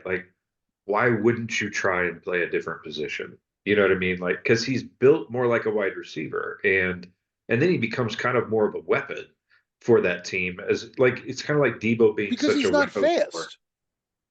He's not. I don't know how fast he is or he's isn't. Not an athlete. He doesn't have Kyler Murray's athleticism. He's but it's like small. But it's like Tebow was, and that's what I mean by that. Why didn't he try and play another position? And it's just you could have a longer career because you're just not quite an NFL quarterback. I don't think Bryce Young has another position. I don't think he does. I just don't. I mean, I think the thing that makes him a player, whatever that means, is that he is a smart, fast processor. So, in theory, the idea that the reason that they think he's going to be a good NFL quarterback is that he can process the information in front of him quickly, and he makes good decisions because he's a smart guy. Right. And he chose not to run the 40. I was looking to see what his 40 time was. He's not fast. Well, look at his Alabama tape. He's not a real athletic, I mean, not athletic. I mean, he's a football player, but he's not again. They have one recorded time of a 4.43, which isn't speedy, but it's not really. Maybe he's more of a corner then. Honestly, maybe a nickel guy or something. But I mean, the thing with his size, he is the same size as Kyler Murray, but Kyler Murray weighs a little more and is significantly faster and shiftier. Young is not shifty and he's not fast. Right. I didn't realize he was that small. Yeah, he's little. That's really? What's so baffling about taking him number 1 overall is look, you've had a few years to see how Kyler Murray worked out as a smaller quarterback. And he's very exciting, and Kyler Murray might still turn out to be a good quarterback. But you've seen the limitations that his size have had in the league. You saw Baker Mayfield taken as a smaller quarterback as the first overall pick, and the struggles he's had. How many balls he gets batted down at the line of scrimmage because he can't throw over those 6'9" guys, And so, yeah, he has, but in the case of Baker, he has pretty elite arm strength. He has a great arm. In the case of Kyler, he has elite speed and elite shiftiness, just generally elite athleticism. So you say, okay, so he has weapons that can compensate for that size problem. He can get out of the pocket, make good decisions, make throws, make people miss him in the pocket. Like he has that stuff. Nothing in Bryce Young's years at Alabama suggests that he has any of those skills. Now, if he has them, he's never displayed them. They don't seem to be there. And you know what I mean? So it's like he doesn't have an elite arm. He doesn't have a huge arm. He doesn't have elite speed. He doesn't have elite shiftiness. He's not a particularly athletic guy. He doesn't have like Kyler Murray athletic. So what do you have to compensate for his physical limitations? I'm going to be Mike for a second. Yeah. If Bryce Young went back into the early 90s, he would be the king. Because you know what I'm thinking about is I'm not at all comparing him to Montana, but if you put him in that West Coast style offense with Rice and Taylor and those guys, that's the kind of offense that they're expecting him to run from a mental standpoint, that very smart, quick decision kind of offense. But the size of the guys playing today versus the size back then is very different. Right. And so yeah, he would be great in the early 90s. And you know what? Maybe he could run a West Coast offense now. Even maybe a million short passes to your running back, to your receivers on short slants and stuff like that. Maybe that would be effective. Like maybe Bryce Young has a future if he can get in that kind of offense. Maybe. But the West Coast has been around a long time, and people have figured out a lot about how to defend it. It's changed a lot. Yeah. And so. And I think those that nobody runs a pure West Coast offense really anymore. What they do is they do sort of a hybrid, and it requires like a lot more RPO and requires a lot of that stuff. And I'm not sure Bryce Young is that guy. Now look, he also doesn't have all the pieces around him. That's a fair point. So I mean, I'm sorry to keep going on about this guy, but I just It's my turn to pose a question to you two. Yeah. You had the more fun question. Mine's going to be worse. Mac Jones or Bryce Young? You have to choose one. Oh, Bryce Young. Without question. I agree, just purely based on decision-making ability versus anything else. Now, I mean, I didn't like Mac Jones in Alabama. Again, I think he's a similar thing. I don't think Mac Jones has an elite arm, but he has a better arm than Bryce Young, I think. Sure. But he's bigger too. He's bigger. He's built more like a quarterback. And he scrambles okay. But Bryce Young seems to scramble okay. But yeah, Mac Jones has just a head full of marbles, and that's a problem. He's also dirty, and he's a dirty player, and I don't like that either. Now that said, if you're talking about over the course of a career, and we're talking about the best case scenario for both of them, something happens that is the best case scenario. Somebody tailors an offense to all of Bryce Young's strengths, and Matt Jones gets with a team and a coach, a quarterback's coach, who can genuinely develop him to his maximum potential. If that's the scenario we're talking about, I think Mac Jones has a higher ceiling than Bryce Young. And that is only because I look at Bryce Young and see Drew Brees with Sean Payton. I'm not saying that he'll never get to that level. I'm just saying, but you're talking about tailoring an offense, like that's essentially what Sean Payton did. Yeah. For Drew Brees. Yeah. I mean, but Mac Jones could do Drew Brees, but also throw the ball 70 yards. Drew Brees eventually could throw the ball down. Receiver. Huh? Say again? Behind the receiver. Yeah, but I mean, but Drew Brees, that was the big thing on Drew Brees is he didn't have the arm strength. He didn't have the elite arm strength. But I mean, you don't ask a guy to throw 40 plus yards very often. So who cares? But you just have to get it out faster. you just have to get it out faster. And the biggest thing with arm strength doesn't show up in those, how many of those like 50, 60-yard Hail Marys you complete. Arm strength shows up in whether you can thread the needle in a tight window because you need to put, you got to put the mustard on it. And that wasn't Drew Brees' game. And that's fine. He didn't need it to be. He had the weapons around him. He didn't need it to be. But I think Mac Jones could do that. Again, given the optimal coaching, and he gets put in the right situation, I think Mac Jones has that arm. I'm not just sure. The fact that you said he has a head full of marbles tells you I don't know if he has the capacity of getting over that. Sure. I mean, but it's a lot like saying, like, if you could take Ryan Leaf and mold him under all the optimal circumstances, what kind of quarterback does he turn out to be? And you're like, he's Phillip Rivers. That's who he is.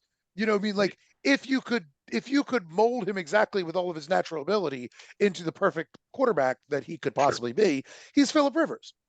And that's why these guys keep getting drafted as well. Like, that's why I think Bryce Young got drafted is, his smarts. He clearly was top at Alabama, so he's going to be a great quarterback. And they fall in love with the fear, I think, sometimes of missing on the next big guy that they don't want to not take that risk.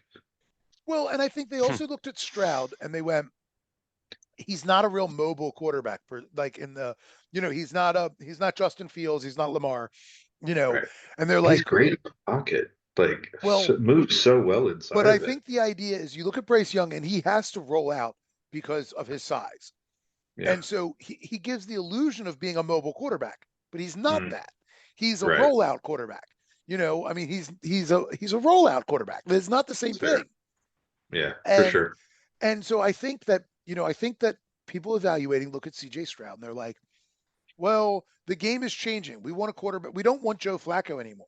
We want, we want a quarterback. We want a quarterback that's going to rush for 400 or 500 yards a season.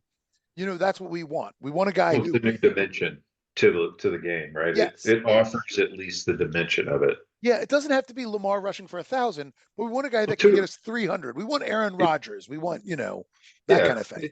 It's all of them. I mean, you look at Purdy. That's what Purdy has going for him. It's like, it's even Tua is fairly decent at, once he gets outside the pocket. I mean, I know you got to be careful with his head, but beyond that, like like that's what makes Mahomes special is his mobility once he gets outside the pocket. So you need to have that dimension in today's NFL because the game moves too fast. Sure. And I think that teams looked at C.J. Stroud and thought, well, he's not that guy.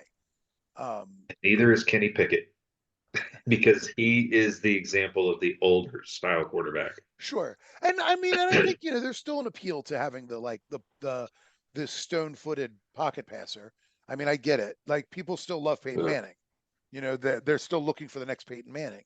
But the game isn't looking for the next Peyton Manning. And Manning would be fine. It would be fine, but it's because of his brain that Manning would have been fine. Well, and he's also like 6'5", 6'6", and great arm. Great arm. Yeah. He can see over the whole defense, and he got the ball out quick. Yep. Agreed. And he knew who he was. I mean, the man. I mean, probably has 150 yards career rushing. He ran for a first down here and there when I mean, when the field was wide open in front of him because everyone dropped back. I saw him scramble for a first down here and there, but he also knew when to go down. When to go down and not get hurt in a sack. He crumbled because he was smart enough not to take big hits. Right.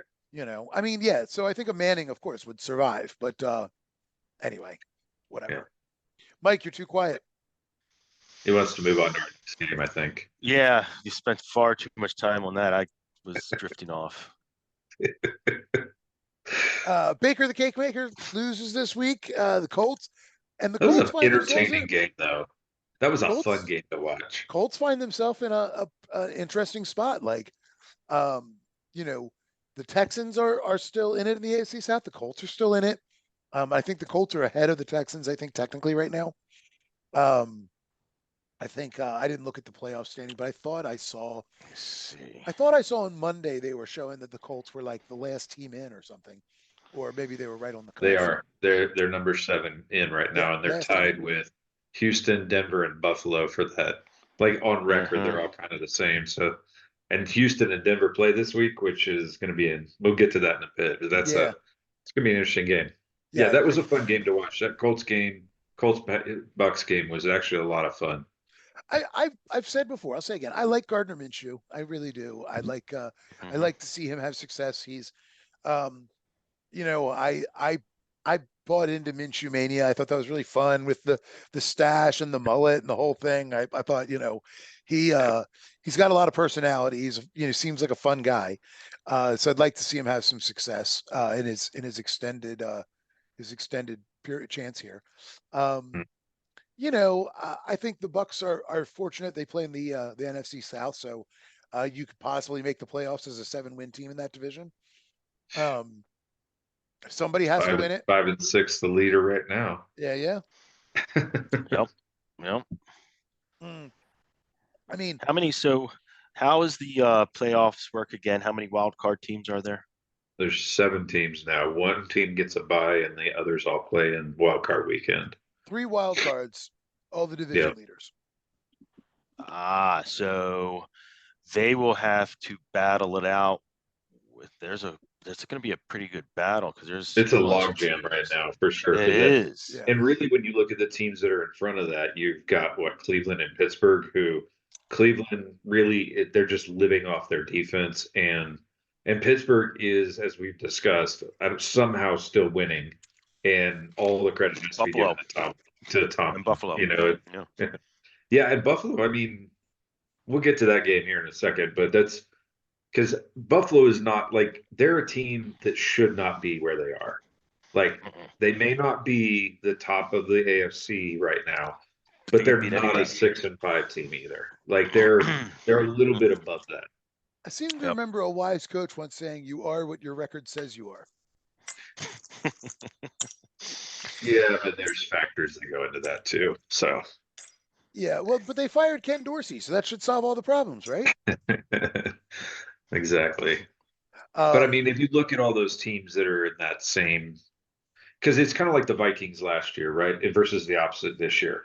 The Bills have been losing a lot of close games. There's 3 or 4 games that could have gone their way, and we'd be having a different conversation about them. And sure. Where last year that was Minnesota, they were winning all those, and this year they're not. That's why their record is. Sorry, Mike, but whoops. You missed that one. Yeah. I still said they're going to win the division, didn't I? Yeah, I don't think they're going to win the division. Detroit's got too big of a lead. Is that at all possible? I think Detroit's up 3 games on them, aren't they? Yeah, something like that. It's. I mean, I think Detroit can't win another game this season. The Vikings can't lose another game in order for. They're up by win. 2 games. I think. Well, 2. I guess. So there's one more. So there's a 1-game push. Yeah. They play them both the time, I believe, too. I think they get them twice.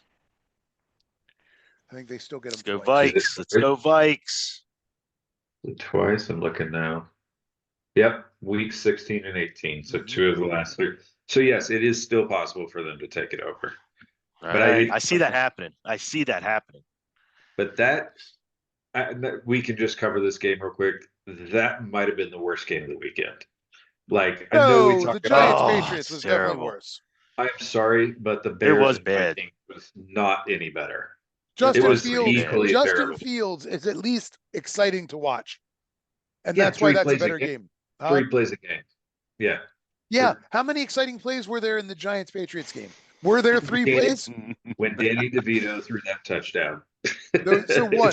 There was one exciting play. I honestly, I could avoid watching the New England and Giants game because it's on it all the time with all the other ones. This one is in a spotlight game, like a primetime game. And the only reason I had it on is because I'm an avid fan of the NFL, my dedication to YouTube, and clearly I'm a masochist of some sort. Yeah, it was a hard game to watch. No question about it. And Justin Fields and the Bears did everything they could to lose that game in the end. I mean, they did try to give that game away. But but the Vikings tried harder. But Dobbs goes, "Hold my beer." It's like, yeah, I mean, Dobbs had a pretty bad game. It was a regression to the mean for him. you said they're already talking about what they're considering whether or not he'll be the starter already. I'm like, well, how's that fair? Like, yeah, that's stupid. I think the Bears defense is better than people realize. That doesn't mean he played well, but I do think that they're a harder out. The defense is playing a lot better, especially since they got Montez Sweat from the Redskins. Oh, sorry, Commanders, whatever. Like they've been much as our acquisition last year of Smith changed the face of our defense. I think Sweat has had an equal impact on their defense. Sure. No, he's a disruptive force that allows the rest of the defense to play better. No question. Yeah. And I agree. The Bears defense is much improved with Montez Sweat.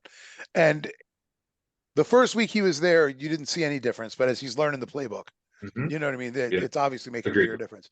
And I mean, the Bears are a frustrating team. Justin Fields continues to be, to me, one of the most frustrating players to watch because you see the talent, you see it there, and then it disappears, and then you see the talent again, and then it disappears, and it's so frustrating to watch.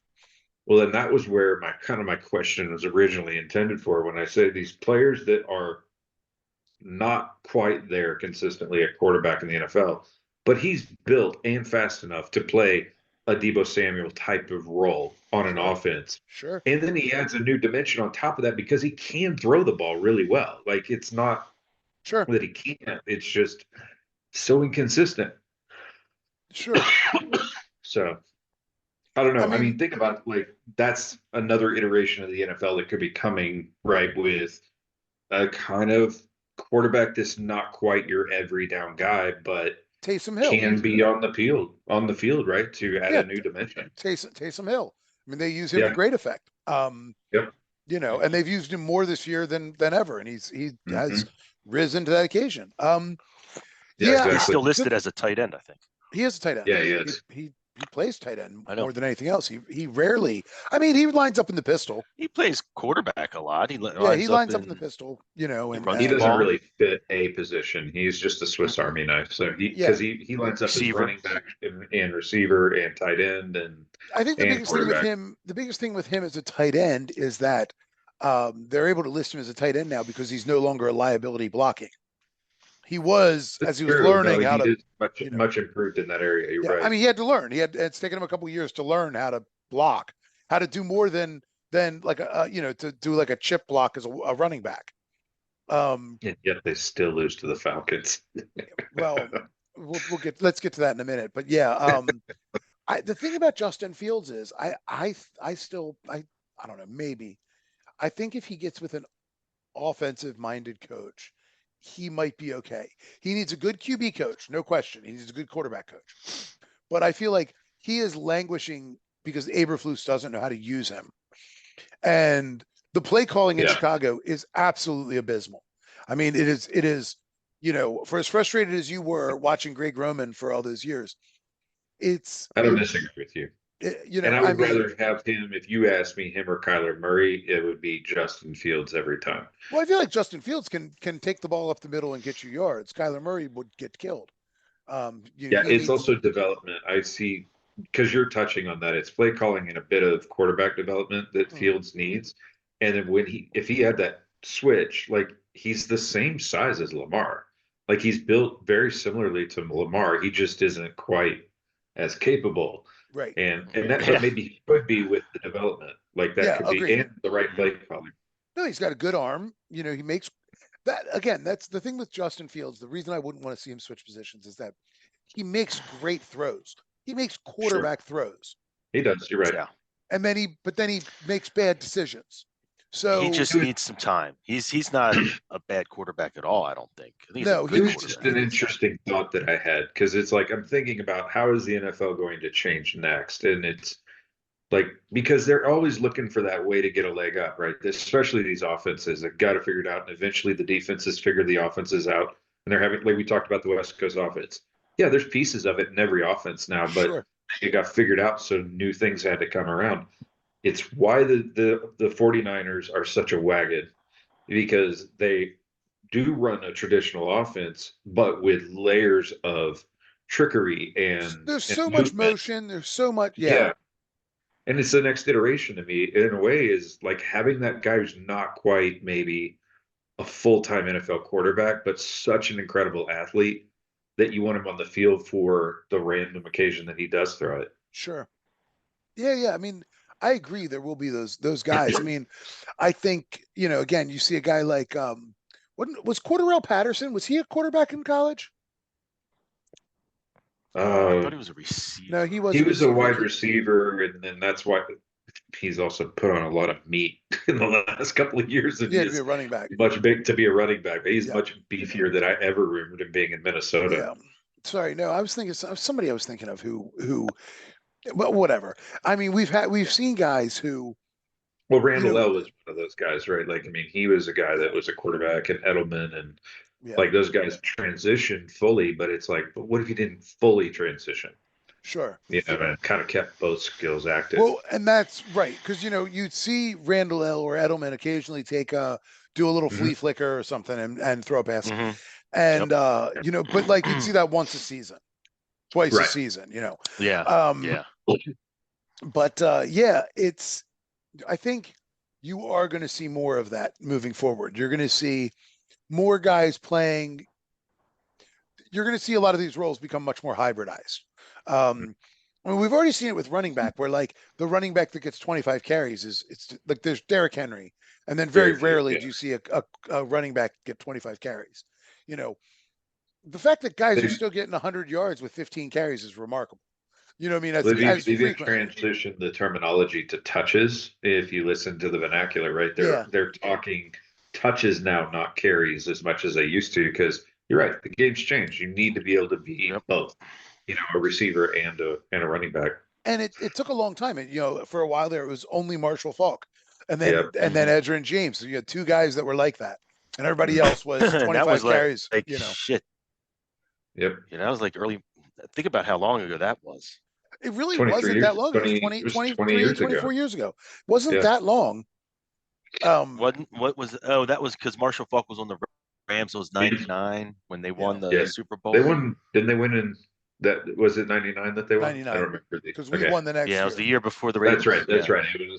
That's right. I remember they won right before us, and I was like, were we 2000 or 2001? Because we signed the guy that was their starting quarterback who got hurt, Tony Banks.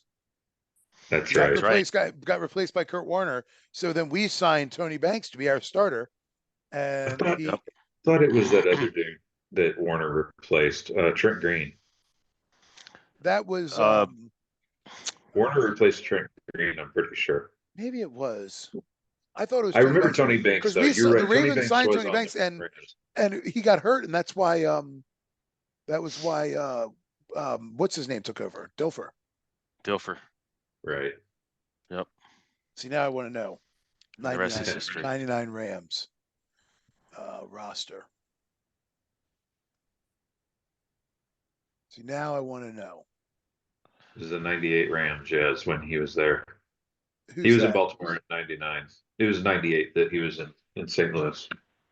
Oh, okay, so he came to the Ravens in 99? Yeah, in 98. Yeah, 99, yes. Did Kurt Warner replace him that year? The year before? In 1998, he replaced Trent Green. Sorry, going down a little rabbit hole. What did they do in 98? I think that's when they turned things around. I don't remember exactly, but they started to turn things around. And I think that's when basically Warner took over going into the next season. Yeah, they finished 4-12. But he didn't take over till late in the season, I think it was. They had Steve Bono. God, was their quarterback. That. Sorry, Tony. I thought Tony Banks. I might have this. Maybe I have this backwards. Yeah, it's because I thought that was when. Hold on a second. Sorry, I'm going down a rabbit hole here because now my memory was wrong and it's bothering me because my memory is impeccable. Thank you very much. Yeah, Tony Banks was on the 99 Ravens, the 2000 Yeah, I Ravens. remember. He was. Yeah. He was, yes. And I'm certain that he started the season, but I could have sworn that he was with the Rams the year before, and that's why we signed him. Yeah, hold on. Yeah, he was with St. Louis in 98. He started 14 games, and they went 4-10, and then we signed him. Well, what the hell? Anyway, sorry. He went 6-4. Sorry, he came to Baltimore in 99. Yeah. He went 6-4 as our starter.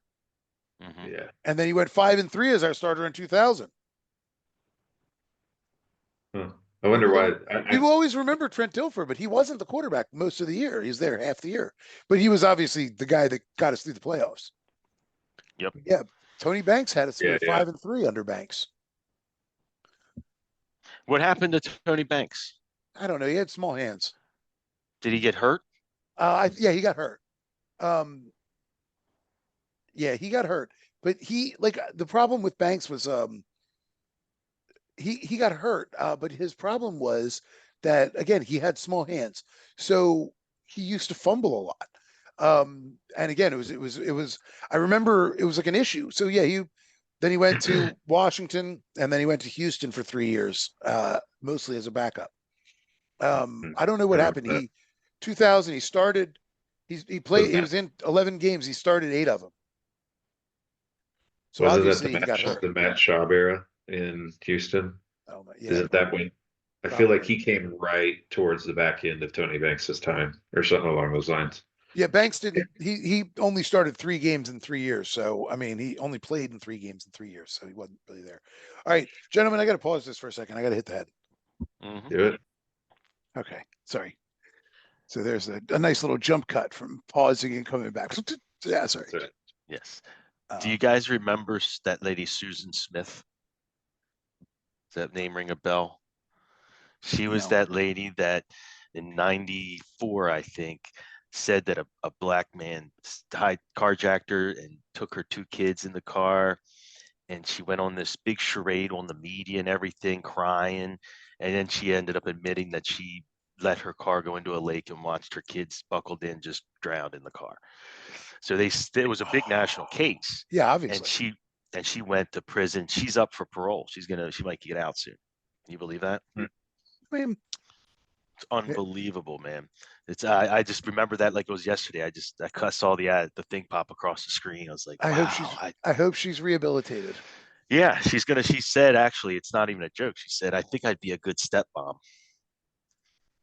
Honestly, that type of thing doesn't come from a place of like normalcy, though. Like there's something that she needed to get help with, and hopefully that she got that help, because I don't think there's any mother who in their right mind would do anything like that. Yeah, every story that has that kind of situation, usually there's some kind of post-traumatic or something that this postpartum that is going on that usually causes that with them. See, I knew I could bring Nazis into this at some point. So one of the things that I find so grim about, in particular, studying like so attractive Nazi. No, I find really grim about studying doing anything like studying Nazi history. One of the most sort of depressing and terrifying things is when you read how normal most of the Nazis who did some of the most horrific things were. There were some who were was something wrong, but there's an expression about there's an expression about the banality of evil, and it's really true. Like some of these guys were just guys who were like, I'm just trying to get ahead, so I'm just doing what I'm told in order to get ahead, and they really were like 1940s like hustle and grind set guys. They were just like, what you're doing here, Brian. I see where you're going with this. I'm just saying you're drawing parallels to today is what you're doing. No, I'm not doing that at all. No. I wasn't doing that. No, I wasn't doing that. I mean, if you're drawing those, that's on you. But no, I was not deliberately doing that. People who follow blindly is kind of my point. And it's not even just follow blindly. It's like, it's very easy to just like, well, it's very easy to, in a society where all of our lives have some degree of struggle, because that is the system that we have set up, right? It is very easy to find scapegoats for things that aren't the way we feel like they should be. And that's really, I guess, what I'm saying. And that's, a lot of that is kind of what happened with Nazi ideology, is like, it's very easy to be like, yeah, things should be better. And who can I blame for that?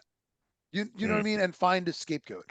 And like I said, I mean, again, there were some That's why you truly can justify anything if you really want to. there were some truly like psychotic individuals within the Nazi ranks, no question. Sure, Yeah. of course. But the vast majority of people who did the most horrific things, well, like, okay, sorry, just one little digression. But most people, when they think about the Holocaust, think about gas chambers. Obviously, it's the easiest connection that most people make. But like, I'm not sure how many people know that like the Holocaust was initially not a Holocaust of gas chambers. It was a Holocaust of bullets. They would go into Jewish villages and just line them up and shoot them. Right. Sometimes the soldiers would like give people a little food and a little water because they were hungry and thirsty, and then blow their brains out. Just mind blowing. And what the problem was that the bullets were too expensive. No. See, that's what has come out as like the kind of that's the movie stuff. Yeah, that's not right. Hollywood. What it actually was that the psychological toll it was taking on the soldiers doing it was so great they had to constantly be replaced because it was shattering their humanity. Mm-hmm. The gas chambers, you see, much like the same way that we were like, hey, we can't do hangings or guillotines or anything anymore. We're just going to do like a lethal injection, because it's not that that's a better death for the person dying. It's a better death for the person administering it, because they feel like they're not like, it's peaceful, and they don't have to bear witness to the horrors that they're doing to another human being. It's the reason that a person like me objects to drone warfare, because it's like, you've turned it into a game.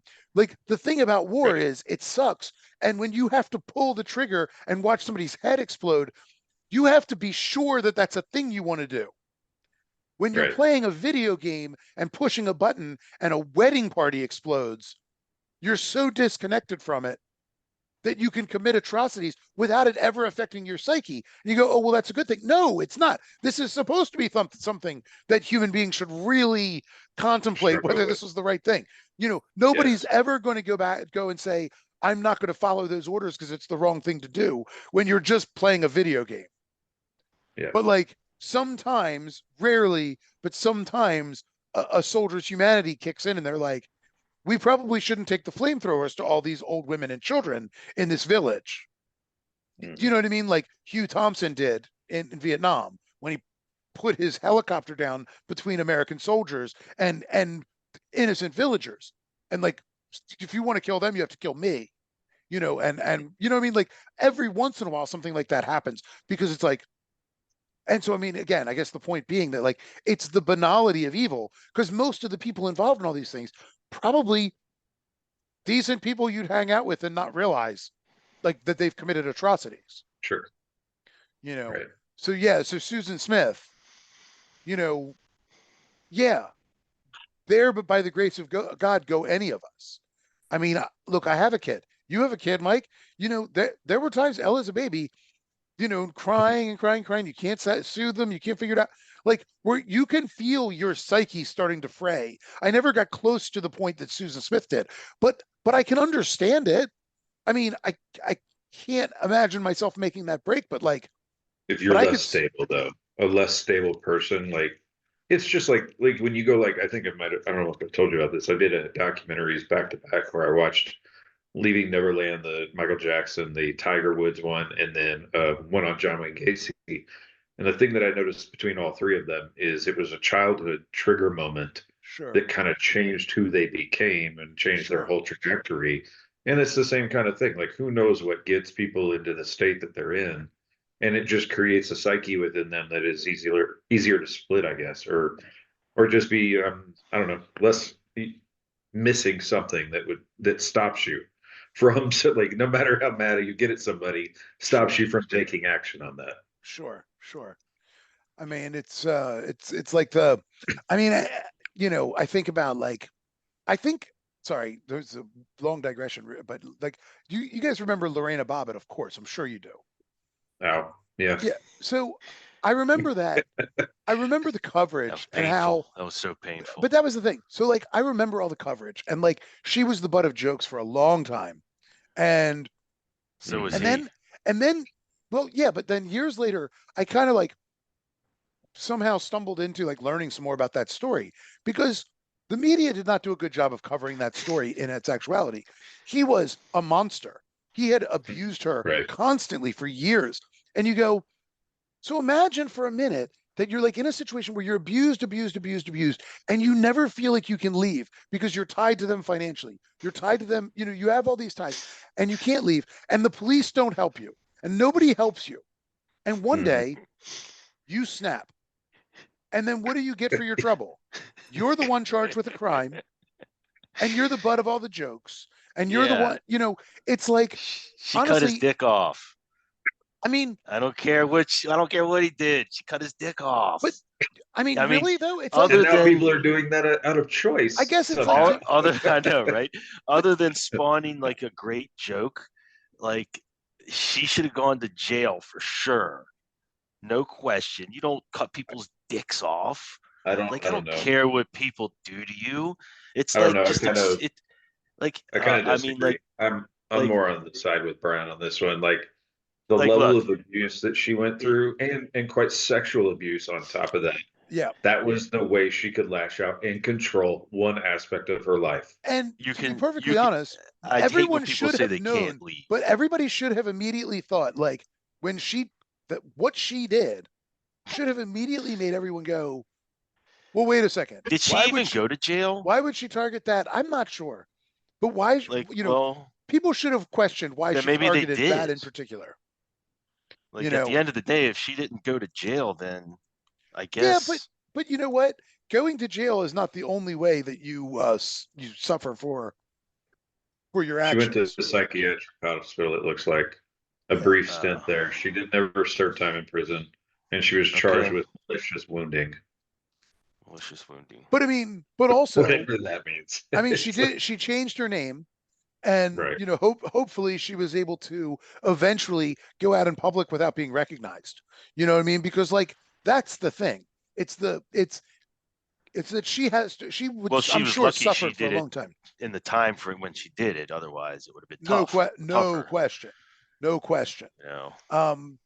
But yeah, I mean, it's kind of, if you think about it, I'm not that I want to go into this topic too much, but it's similar to Kevin Spacey, and the fact that he's been acquitted of everything. Everything has been completely cleared, but the media coverage has not talked about it one iota compared to what they did when his name came out. Like, it's been 2 years that he's been cleared. And you don't even hear his name because the accusation is so much more damning. Well, I can say I could speak to one thing about him though that I will say. He had filmed a movie in Savannah long before any of these charges, whatever. He filmed a movie in Savannah. Yeah. And if you talk to anybody, the Garden of the Good and Evil. Yes, and if you talk to anybody in the gay community in Savannah, they all talked about him as a monster. They knew. I mean, it was known. Brian was big in that community. I knew he was. No, I knew he was gay long before it was like publicly known, but also that he there were warnings about him and his behavior. So, yeah, sure. he was. Yes, he was. It was a mixed bag. We're talking about a time where exposure and normalization is important because you're living in the shadows and afraid to come out, and so normalization is important, and maybe more important than this one guy who might be doing some bad stuff, but also he's powerful and probably won't ever get punished for it. So he brings a normalization to the way to your life, to who you are. So there is a mixed bag. But there were rumors. Puff Daddy's joining that crew. Yeah, well, I'll tell you, that's real damning. Yeah, no kidding. I mean, he threatened to blow up. What's that guy's name? What's that rapper's name? Little Kid Cudi. he threatened to blow up Kid Cudi's car, and then Kid Cudi's car blew up. No, Yeah. Oh yeah. Kid I didn't Cudi know about was that one. yeah. Kid Cudi was dating his ex at the time, and he threatened to Well, kids. Yeah. I But think it's nothing that ever the tied him. lawsuit from I think Yes. is it Cassie? Yes. And she has no financial motive whatsoever. That So is like what she's saying in that lawsuit is she has, and she is married and to a is billionaire, and scandalous. she's married to a billionaire, and she has all the money in the world, and she has no financial incentive. And he offered her a 7-figure settlement, and she turned it down. Yeah, and I've been, there's been other. I've seen other interviews with sorry. former bodyguards. I'm sorry. I said 7. Sorry. He offered her an 8-figure settlement, and she turned it down. Wow. So 10 million plus, and she said, "I have no need for money." Dude, I'd let him bang me for that. I'd let him abuse me for a good long time for that amount of money. That's see, and this is where you go off the rails. You lose your humanity. You forget you forget about humanity. You say the fact that you would be willing to be abused just tells me you have no soul. You're just a soulless ghoul. Good God. I mean, I would be abused for that money. Figures? Did you say 8 figures? Is it negotiable? Can it be the higher figures? What exactly is going on in this abuse here? I'll keep my dignity, thanks. I'll buy new dignity. I will 10 figures. Oh God. Yeah, well, I always forget that money is your god, and that is the problem. Is that you would do anything to worship your god? It's because he's going to use the everyman's betting strategy, and it'll just take him longer to lose it. I have a T-shirt that says "I'm not gay, but $20 is $20," and this is just that makes me think of 10 figures. That's a lot of people would do a lot of things. People would murder people for damn. A lot of people figures. say they would do a lot of things. That's true. Mm-hmm. But I think they would. Say they would do a lot of things. For 10 figures. Some people would. Some people would. Just to be clear, that's 10 million and above, right? That's yes. What we're talking about. A lot of people say they would. A lot of people, though, when it came down to it, wouldn't. Especially murder. Yes. Especially murder. Sucking a dick or something. I think that's a lot of people do that. But murder. There was another thing with P. Diddley, which was that and Mike, I know you're gonna have a different take on this, but when Usher was first coming out, and this was I remember that they were sleeping together.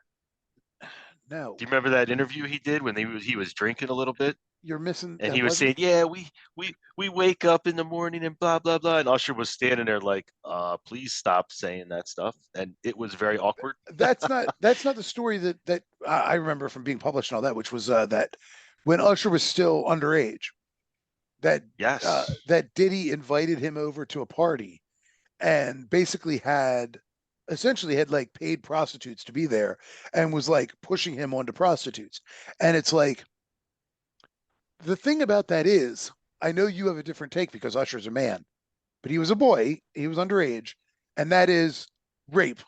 And that is P. Diddy, putting him on pedophilia and rape, pushing him onto prostitutes at a time when he is underage. Now, I don't blame the prostitutes in this case because, like, number one, they don't necessarily know how. Well, I don't. In the case that they've been paid, they don't necessarily know his age or whatever else.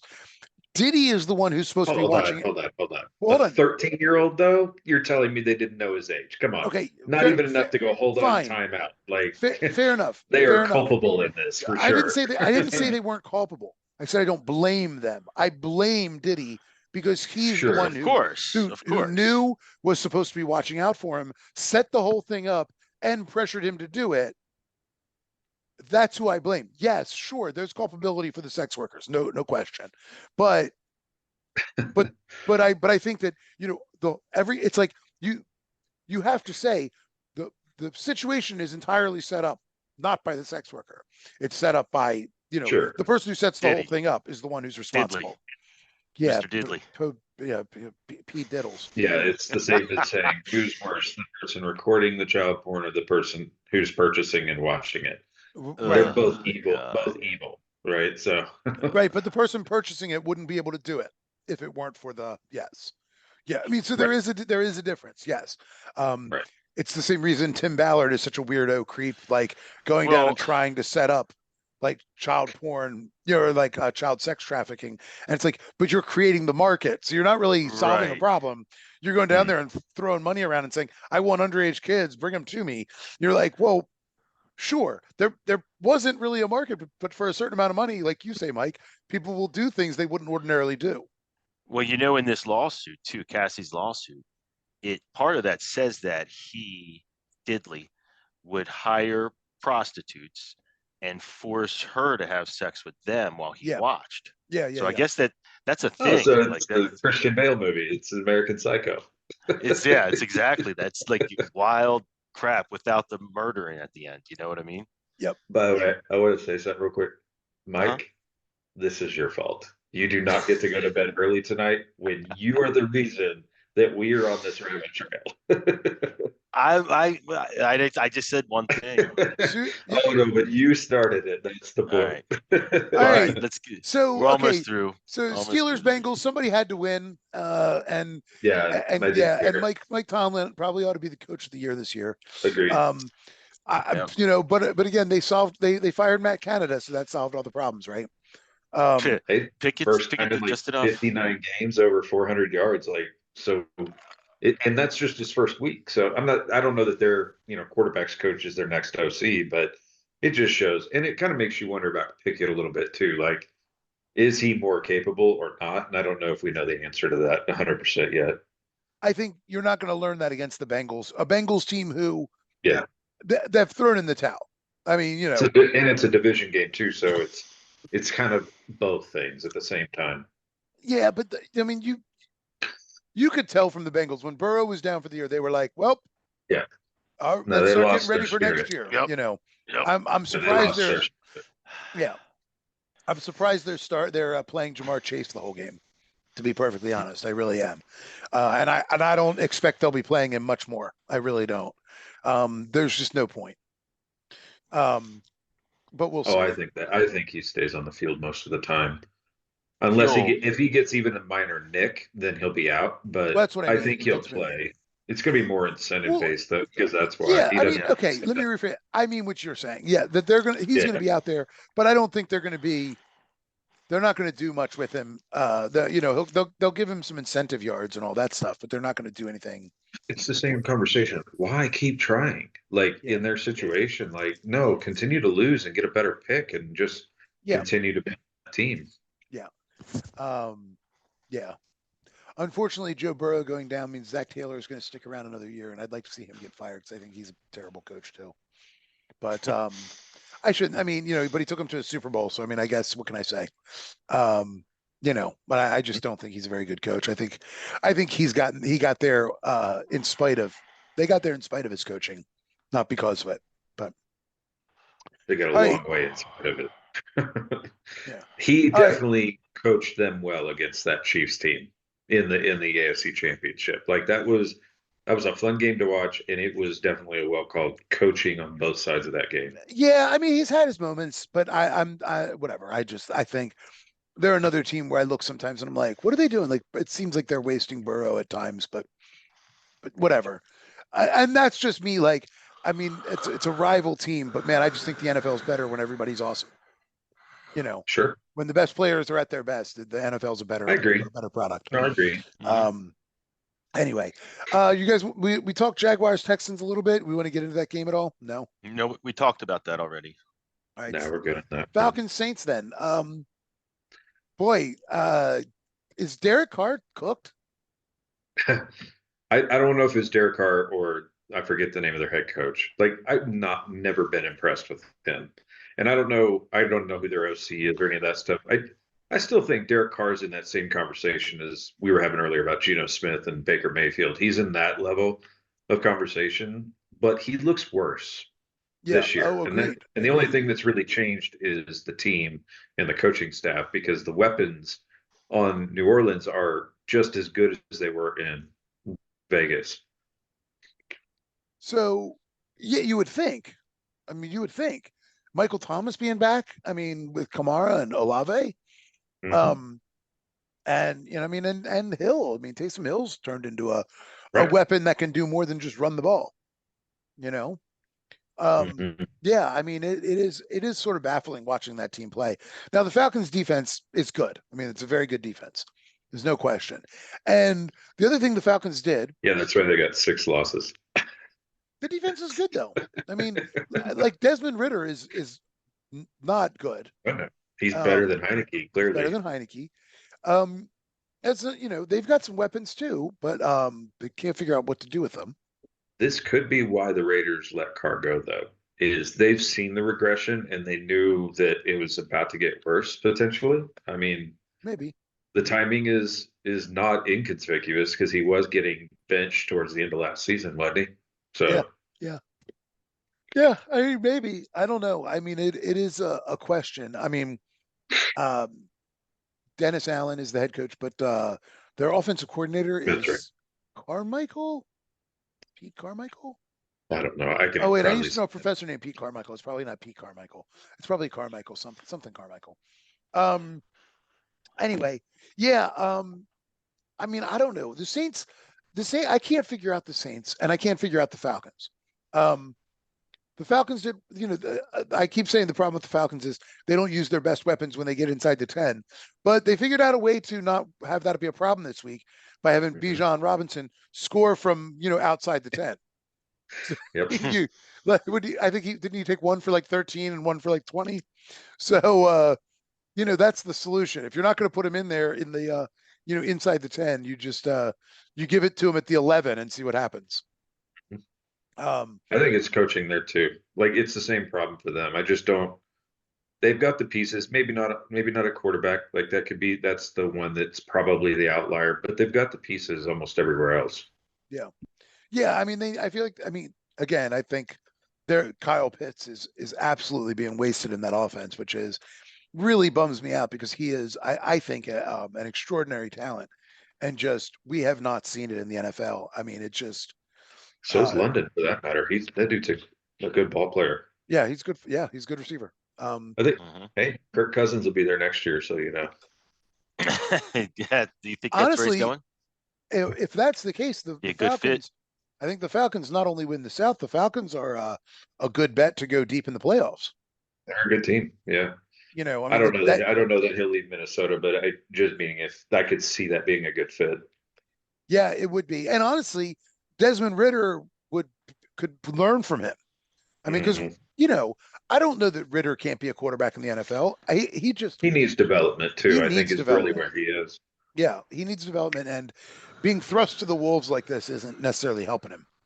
No. But there's no real other solution. So, Rams and Cardinals, that happened exactly as we expected. You know, Kyler Murray has Trey McBride, Hollywood Brown, and no one else. Yep. That team is so bad. Yep. Browns and Broncos. I have to say, Broncos have been playing better, obviously, but I did not expect the Broncos to hang 29 on them. That's what I mean. Like 29 on that defense, like it's I don't know how much of that's an indicator because I don't when did Miles Garrett go down? No, I mean, third quarter, I think, early in the second I half. didn't and I didn't watch it that closely, so I couldn't remember when he went down, but I mean I do think like we talk about one player changing a defense for the positive, it's equally the same when you lose a guy like Miles Garrett. I think it Sure. has a huge I mean, we saw it in Buffalo, right, when Milano went down, and so like all these teams that have suffered critical injuries at bad times, like the team loses spirit a little bit. Sure. Sure. But I'm not sure. The Browns, I don't know how many more wins they have in them. Are we going to see Joe Flacco? No. You don't think so? I wonder if, Uh, I mean, I don't know. I think he needs is to learn he to going to play. be a step up from anybody? We'll see Joe Flacco if well, everyone Yeah. gets hurt. Yes, he's better than the two that they have right now. that's the thing. Yeah, I mean, I think Really? he's certainly better Yeah. than PJ Daniels. When did Joe play last? Last year. He played for the Jets last year. Or no, I mean, yeah, played for the Jets last year. That's why it was so surprising that when Rodgers went down that they didn't try to re-sign him because he Yeah. knew the team, he knew the Mhm. playbook a little bit. Like, yeah, Hmm. and he's not the guy that he was when he was in Baltimore, by any means, and not that he ever was that guy anyway in Baltimore. He had a nice playoff run, and He that was had it rode a his deep line. legendary playoff run. Yeah, Historic. yeah, and good for him. He With bet on himself and cashed in on it big time. with So I with a mean, good little for bit him. of help from Jacoby Jones and Ray Rice. Hmm. And Ray that did defense. Ray diddle diddle straight up the middle. Yep. That was I'll never forget that game against the Broncos. Hmm. Where That was the Mile High Pass. fourth and I was 28. Was it fourth and I was 28 or there. whatever? Oh I was yeah, at that game. I was watching that game in the back room at Gator City, which no longer exists. Which used to be the Purple Porpoise, and that no longer exists, and now it's called Social. Bleepus. Um, Bleepus. and I was in the back room. There was a couple of Ravens fans sitting at this back room, and a couple of Manning jerseys in the crowd, and that pass to Ray Rice was like it was like fourth and 28 or something insane. He made Yeah. that first down, and then the pass to Jacoby Jones wide open. Man, So when that pass happened, the ball goes in the air, and I looked at it and I went, "Wait a minute," because you could almost see it from the where I was sitting. You could see no, Jacoby had got enough separation. The arc of that ball was coming down at such a steep angle that that's why it made it so hard to play against. And when he did it, the whole crowd went silent. And anybody around me heard, and I went, "Whoops!" I went, "Oh my God, Joe fucking did it!" Like that was like literally, I think what came up out of my mouth. I was like, and the whole "Holy shit!" stadium heard it. Right. Yeah, Oh, that was a fun moment to be at that game. It was the yeah, sure. coldest I've ever been, though. It was -9 wind chill Wow. factor. Holy mackerel. I You went to kidding? the I went to the Ravens game in Baltimore last year on Christmas Eve, and it They're was brutal. They're brutal. -7, and that was Yeah, they're we brutal. Carlin. It was so cold. Carl and I went down to do. We were like, let's do a shot of Jameson to warm up. Yeah, We got a shot of Jameson, and it was starting to frost on top as we did our shot. it's My crazy. Oh my God! And it I did mean, not work. It did not warm us up at all. No. here everybody It was won't. handing out hand warm. Like my wife goes to the bathroom because she's just trying to get warm because the heaters are in the bathroom. And she's in there like doing this, and she goes, "Oh, honey, you need some of these." And some lady reaches in and pulls out these hot hands out of her breast and hands them to my wife, so that she had something to warm up her hands. Nice. Like everybody was friends that day. Like Sure, obviously, sure. some of us walked away happy and sad, but we were all equally cold. So Yeah, Yep. I couldn't find any hot hands. They were all sold out all around town. But I found some like they were like hot toes, the ones with the that are like have stickers on them, stick in your shoes. So I had yeah, hot toes in my shoes, and then I had the hot toes with the stickers off, like in my hand, like like right, you working them in my hands to. Yeah, it was yeah. pretty. That was pretty cold. Anyway, sorry. That was So the Bengals are they for real? The Bengals. I mean, I'm sorry, Bengals? the No. Broncos, They're the done. Broncos. No, they're Um, not. I think they're a playoff team, is what I would say. And I think they're heading in the right direction. The biggest change is, I think we talked about it earlier, they got shell shocked by Miami. And the big change is their defense was good the last few years. That's never been their problem. But that beating, I think, really got in their heads. That's the biggest change you're seeing out of that team. They are playing really good defense, and it's keeping them in every game. Russell Wilson is having a sneaky good year. Yeah, I And mean, statistically, his season's good. Yeah. right, I and he's mean, not turning the They're ball the over. hottest So team in well, the he's that's why he's NFL. having a good season. Yeah, And they're yeah. And I amazing. think Sean Payton is starting that his system is starting to take hold a little bit.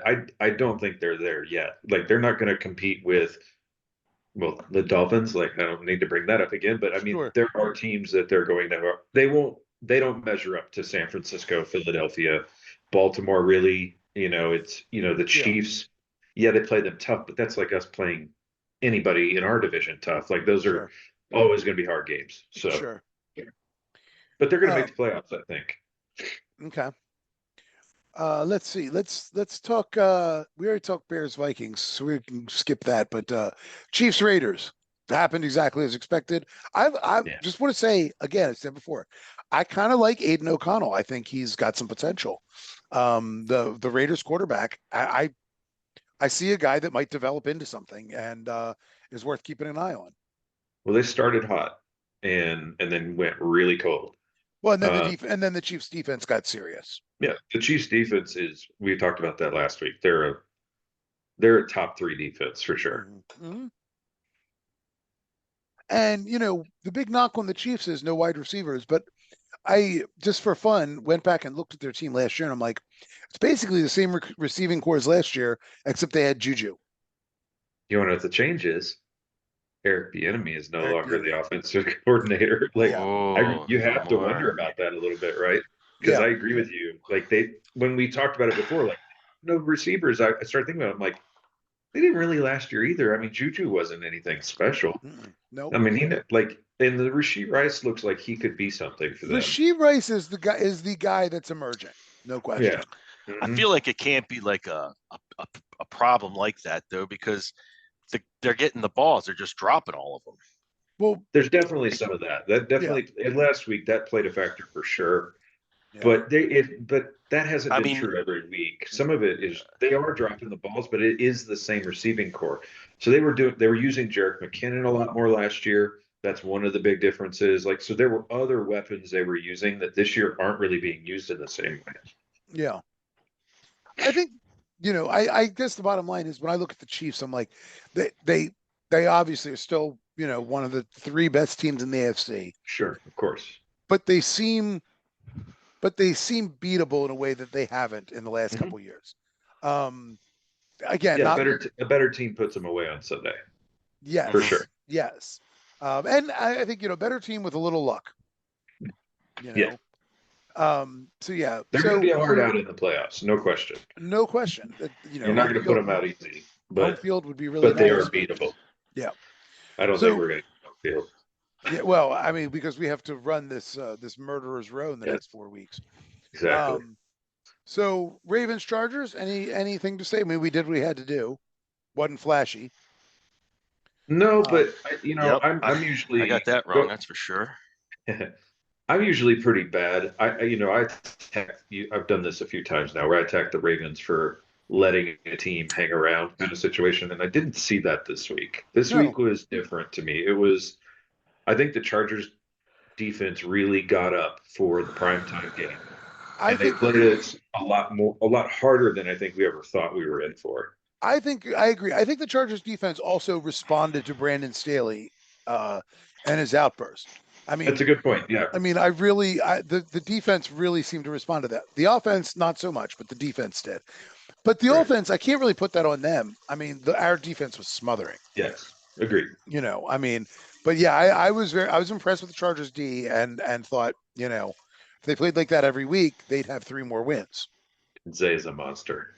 I love what he is doing. Like, he is just developing so much, and I love that Beckham is not disappearing into the background either. Like, he's still very much an active big part of the game plan. He had another big game. I mean, he had a good game. Yeah.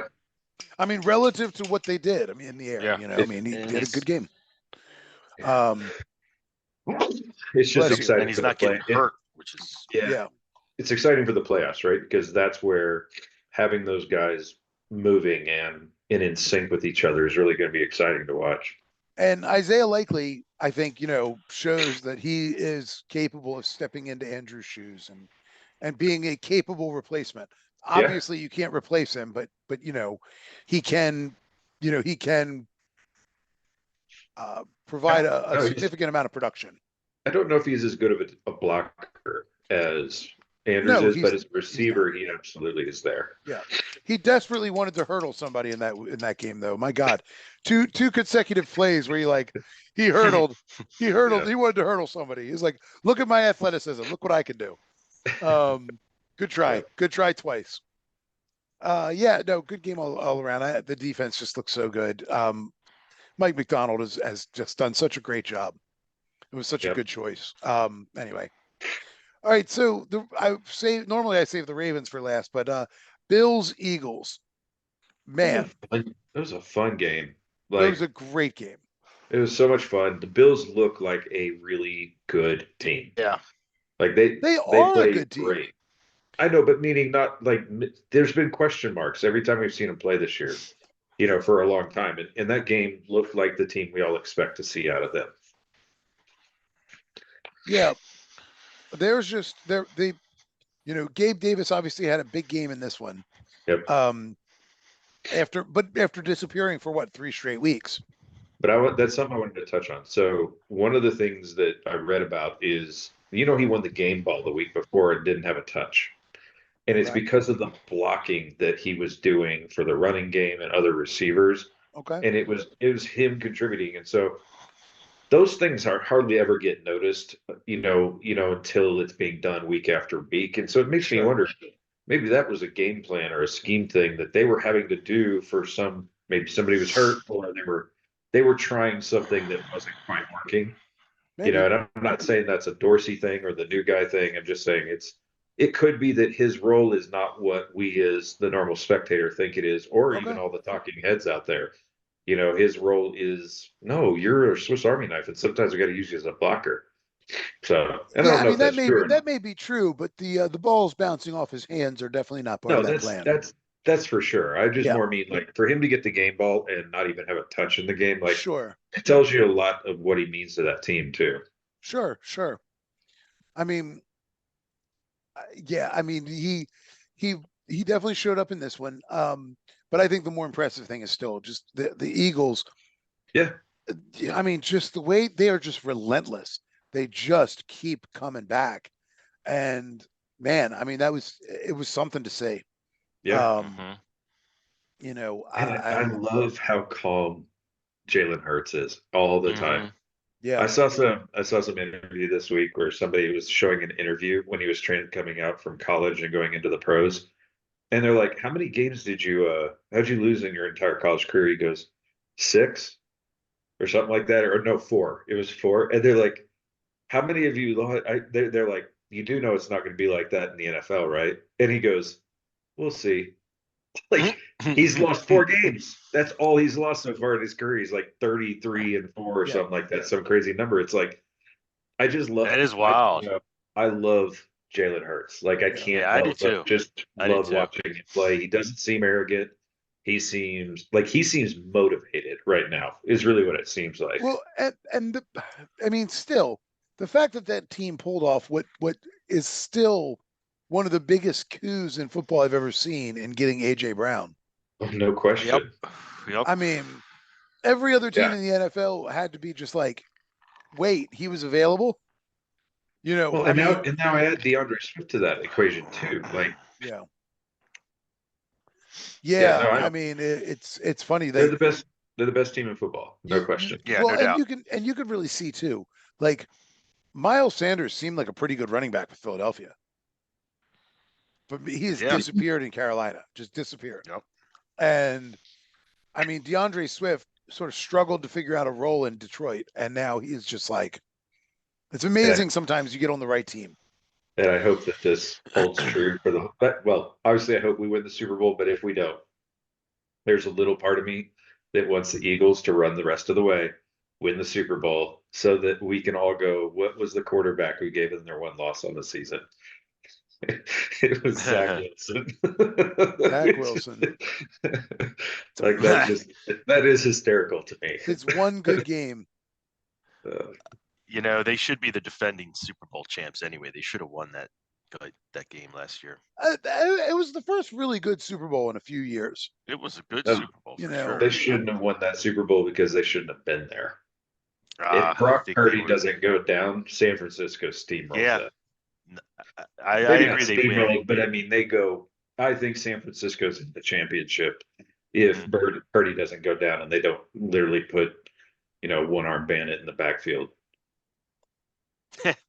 Yeah, it was. I mean, yeah, that was a tragedy. Regardless of the outcome, it's a shame we didn't get to see it. Yeah, which hopefully we do this week. I think Purdy he wants a piece of them from last year. Yep. Yeah, I think there's an uneven balance of motivation this week. Agreed. In that game. So speaking of that Speaking game, of, yeah, let's do it. Let's do it. So you guys might have to help me out with some of the point spreads. I've got what I've got on Yahoo here. So Seattle going into Dallas as a 9-point dog. Yep. Seattle all day, baby. I am going to take the Cowboys. I think this is the week we find out who Seattle is.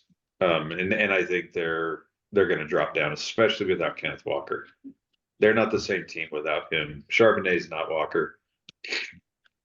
I'm going to take Seattle because the 9 points is a ton of points. It's a lot. And I think Dallas hasn't had a challenge in a few weeks, and they don't know what to do yet. So we'll see. Yeah, they haven't really been in Dallas too. So. Oh, I think Dallas wins, but I think 9 points is a lot to cover. Yeah, I agree. It is. It's big. I think the Seattle D will keep it close. Really just depends on whether or not Geno can distribute the ball at all. All right, Indianapolis goes into Tennessee as a mere 1-point favorite. Yep. Colts for me. I think that's an easy one. Yeah, go ahead, Mike. Colts. Yeah, that might be the easiest call this week, which means Tennessee probably wins. I mean, they lost Jonathan Taylor, but he's not Zach Moss is not a downgrade. Like he was doing great when Taylor was out. So yeah, and it's a shame. Taylor was really hitting a stride. Mm-hmm. But the Chargers go into New England as 6-point favorites, which is wild. I think I'm going to take New England here, and not because I think New England's going to win, but more just their defense is going to want to try and keep it close. Okay. Mike? Chargers. Yeah, I'm with you. I'll take the Chargers with you. All right. Detroit going into New Orleans as a 4-point favorite. Nolans. I'm going to go Lions. The Saints, huh? The Lions. I'm going with Lions. I'm going to go with the Lions as well. I think 4 points is nothing, and the New Orleans defense is pretty good, but I don't think I think Detroit's fine. They've struggled in 2 straight weeks against division games. I think the NFC South is soft, and they'll do all right. All right, Atlanta goes to goes to New York to the Jets, 2.5-point favorites. Jets. I'm going Atlanta. I'm taking the Jets this week. I just their defense. I love their defense so much. I think it's gonna be hard for Atlanta to move the ball. I agree that Atlanta will struggle to move the ball, but I think they're going to win 13-10, which covers that 2.5 points. So 7-3. I'm taking the Falcons. I think Bijan breaks off like a 32-yard touchdown run, and that's the difference in the game. No, it's Breece Hall that will end up doing that. Yeah, probably. But I think the Jets have no incentive to win, so that doesn't help. Yeah, they do. Aaron Rodgers is practicing. So if they could just make the playoffs. They're 1 game out of the 7th spot right now. Are they really? Aren't they 5-6, or are they 4-7? 4-7. They're 4-7. Okay, so they're 2 games out of a muddled 7th. Let's be honest, 5 through 7 are kind of, because we don't think that Cleveland or Pittsburgh are going to keep winning, right? So I mean, if you include them, they're technically there. And if Rodgers comes back this week, he's not, but like next week, keep it, because he's always been targeting like early to mid-December. If they get 1 win in these next 1 or 2 games, I bet you he comes back and they make a push for the playoffs. I'm taking Atlanta. Yeah. Arizona goes to Pittsburgh, 5.5-point dogs. I hate this game. I'm going to say Pittsburgh just because they're home. I've got Pittsburgh. Yeah, I got Pittsburgh. Although I'm with you, this game sucks because neither team can score. So I don't know. Yeah. All right. Miami goes to Washington as a 9.5-point favorite. We know what Mike should do. Spread. What is he going to do? Yep. The Fins, baby. Oh, so he's breaking his rule again. He has completely abandoned his strategy. I have not abandoned the strategy. He does not believe in this system whatsoever. I do believe in the system if you want to use the system. I'm just not applying it here. Mhm. I definitely would go Miami as well. Yeah, likewise. Yeah. Denver goes to Houston. And this is an interesting one. Houston is a 3.5 point favorite. Yeah. Because they're at home. But I'm going Broncos. I'm going to go Denver. Yeah, me too. All of us in agreement. Okay. Carolina goes Tampa Bay. Tampa Bay is a 5.5 point favorite. Bucks. Bucks. Yeah, I mean, Carolina's the worst. So Yeah, they're not a good team. Yeah, the Bucks at home by a touchdown, no problem. And it helps that they have another NFL team as their number one cheerleaders. Yeah. Yeah. All right, the Browns at the Rams, and the Rams are 3.5 point favorites. I got the Brownies in this one. Going Rams. I hate this game. I do too. I do too. I hate the this Browns game. have no offense, and so it's going to be, can the Rams actually score? Yeah. So I'm going to take the Rams. I wish this was a 2.5 and not a 3.5 point spread, but that's all right. I'll take the Rams. Yeah. All right. Game of the week. I feel like we San need to save Francisco. this one to the end. Okay. All right. Just because it is that game of the week, Yeah, right? yeah, yeah. All right, really all right. is. Kansas City at Green Bay. Kansas City's a 6.5 point favorite. Chiefs. The pack. The pack is back, baby. Taking the pack. No, I'm going to take the Chiefs. I don't love that game just because of the weather in Green Bay. Who knows what it'll be, but liable to be miserable, like bitter cold. But I'm going to take the Chiefs.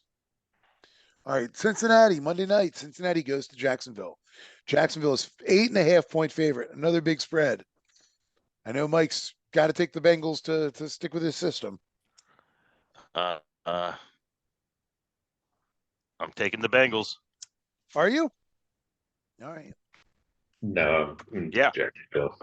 Yeah, I'm 8.5 is a lot of line, but primetime game and without Burrow, it's just not the same team. No, I'm taking Jacksonville for sure. All right. So, yeah, we don't have a lot of disagreement this week. Only a couple of games we all disagree. All right. San Francisco, Philadelphia. San Francisco is a 2 point favorite, which I have to say I'm really surprised by. I would agree with that. That's surprising. Yeah. But I do think they win. The public opinion on this is Philadelphia 52%, San Fran 48%. Taking Philly. I'm taking Philly. I'm going to take the Niners, and because I took them in the preseason, I told you guys I think they're going to get revenge in this game. I still believe that, and I think the Niners are starting to cook, and I think Philly's just due for a loss. It doesn't implicate what's going to happen later in the season, but I think this week. I agree too, because I think the Niners want this game more than Philly does. Yes. I think they want to prove that they can beat Philly, that if they're healthy, they can win. And I think Philly, this is a big game, but it's just another game.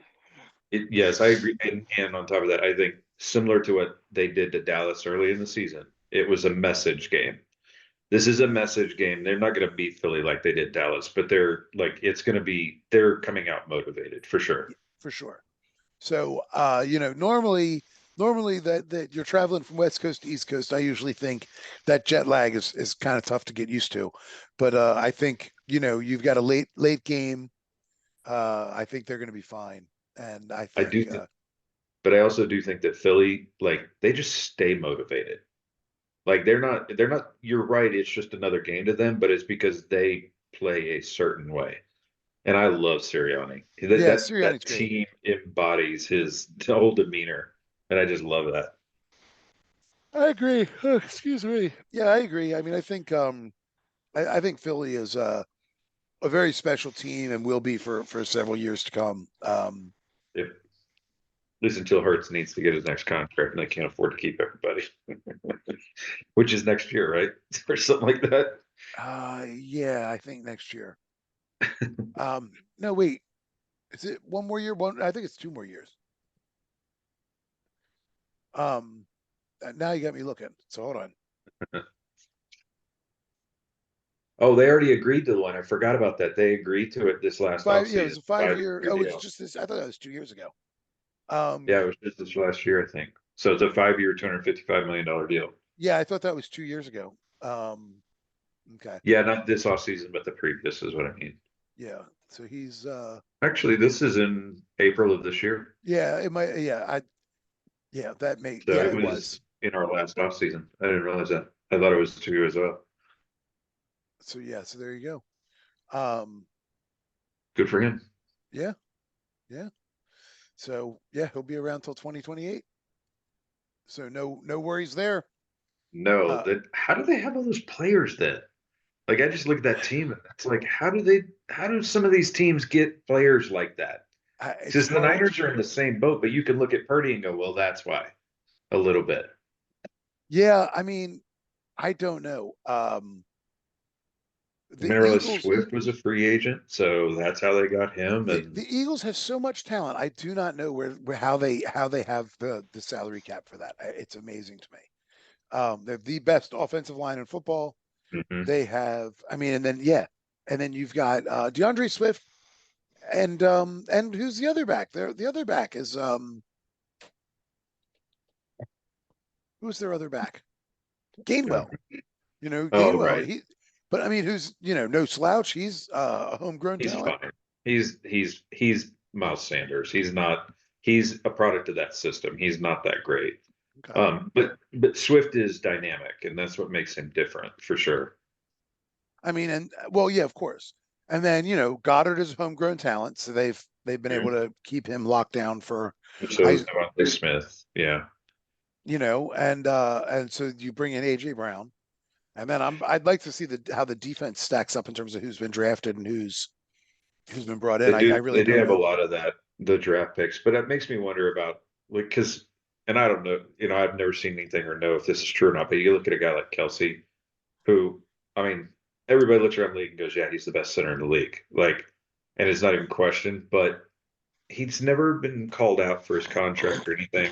And it makes you wonder if he's one of those guys, and if they have more of those types of guys that go, I don't need to be the top paid player in the league. Because I mean, even Jalen Hurts' contract, if you look at it, he only got 110 million guaranteed. It wasn't like it was, I mean, that's a big number, and I know that, but it didn't like break the records. Like I know it did at the time, but everybody knew the potential that was coming, and it could have been so much more dramatic from a guarantee standpoint. But Kelsey is the highest paid center in the NFL. Is he? And I realize senators aren't paid the same as some of the primetime positions, but it just makes me He's more making $14.25 million this year. okay. Oof. And it's probably the end of his contract or something, or getting close to, or something, isn't it? No, he just signed. Oh, well, Is I he bet the you. highest? Good for him. Is he the highest paid Kelsey? No. I don't Well, have any. Travis I don't know. signed in 2020 a $57 million deal for 4 years. Let's see. Jason signed a 4-year deal for I'm looking for it. 14.25 this year. I don't know what the total is. He's There, but learning all with that tush push. He's earning all that 14 million too. yeah, I don't know what his total contract was, but this Yeah. is he Okay. just yeah. I was just thinking that they maybe had a bunch of veterans that were not going after the top dollar, but were getting taken care of in a way that it freed up cash in other ways. Yeah, no, but I mean, but Kelsey's another one though. Like they drafted him, in 2011, and Right. so they got to pay him $700,000 a year for 4 years, and then then they re-signed him, and I imagine he got some bump, but now now his Yeah. most recent contract, another 4-year deal at 14.25 this year. I don't know what he's getting paid moving forward, but that's anyway. Yeah, so it's Usually pretty. it's more backloaded too. It's usually not front loaded. Yeah, I mean, I searched Jason Kelsey contract. Usually, it brings up more. I mean, His podcast and everything else.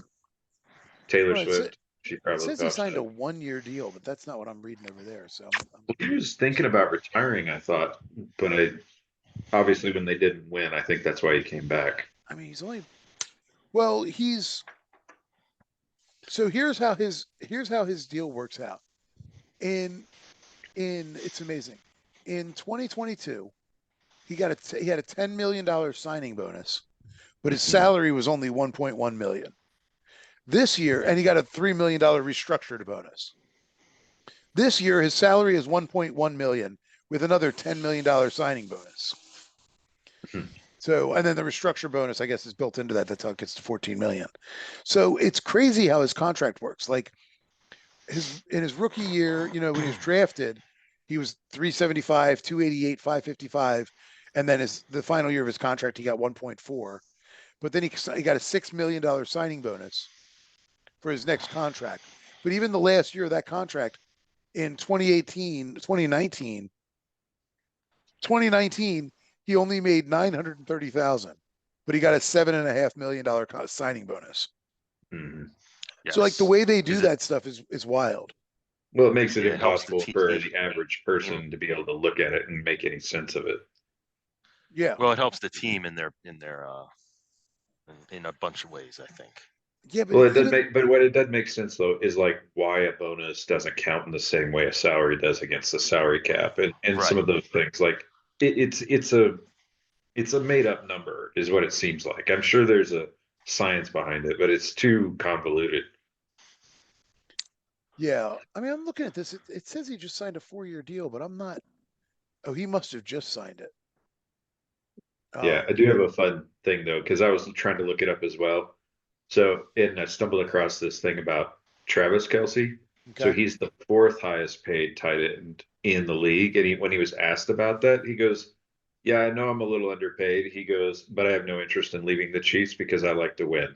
Sure. That makes me love him even more. Like, I know a lot of people don't like him, but I actually do like that dude. Like, he's the kind of guy everyone would want on their team, and because he's not, that's why you don't like him. So when Lamar was negotiating his contract and nobody called him, you know, nobody was calling. Part of me was like, well, he doesn't want to go anywhere. He might say he's asking for a trade and all that stuff, but that's all part of the game. He didn't, though. I think that was all leaked by other people. I don't even think he had anything to do with that. He didn't want to go anywhere. And I mean, and you could tell he didn't want to go anywhere because if you ever listen to him talk about being in Baltimore, he is so genuine about how much he likes being there. And I think it actually means a lot to him that Baltimore drafted him in the first round. Like, you know, now granted, I do wish we had taken him instead of Hayden Hurst. But not gonna get me angry again. What's that? All right, gentlemen. Yep. All right. Well, my bedtime. All right. They're tucking me in. Lights out. All right. Ciao, gents. See ya. Thanks for watching.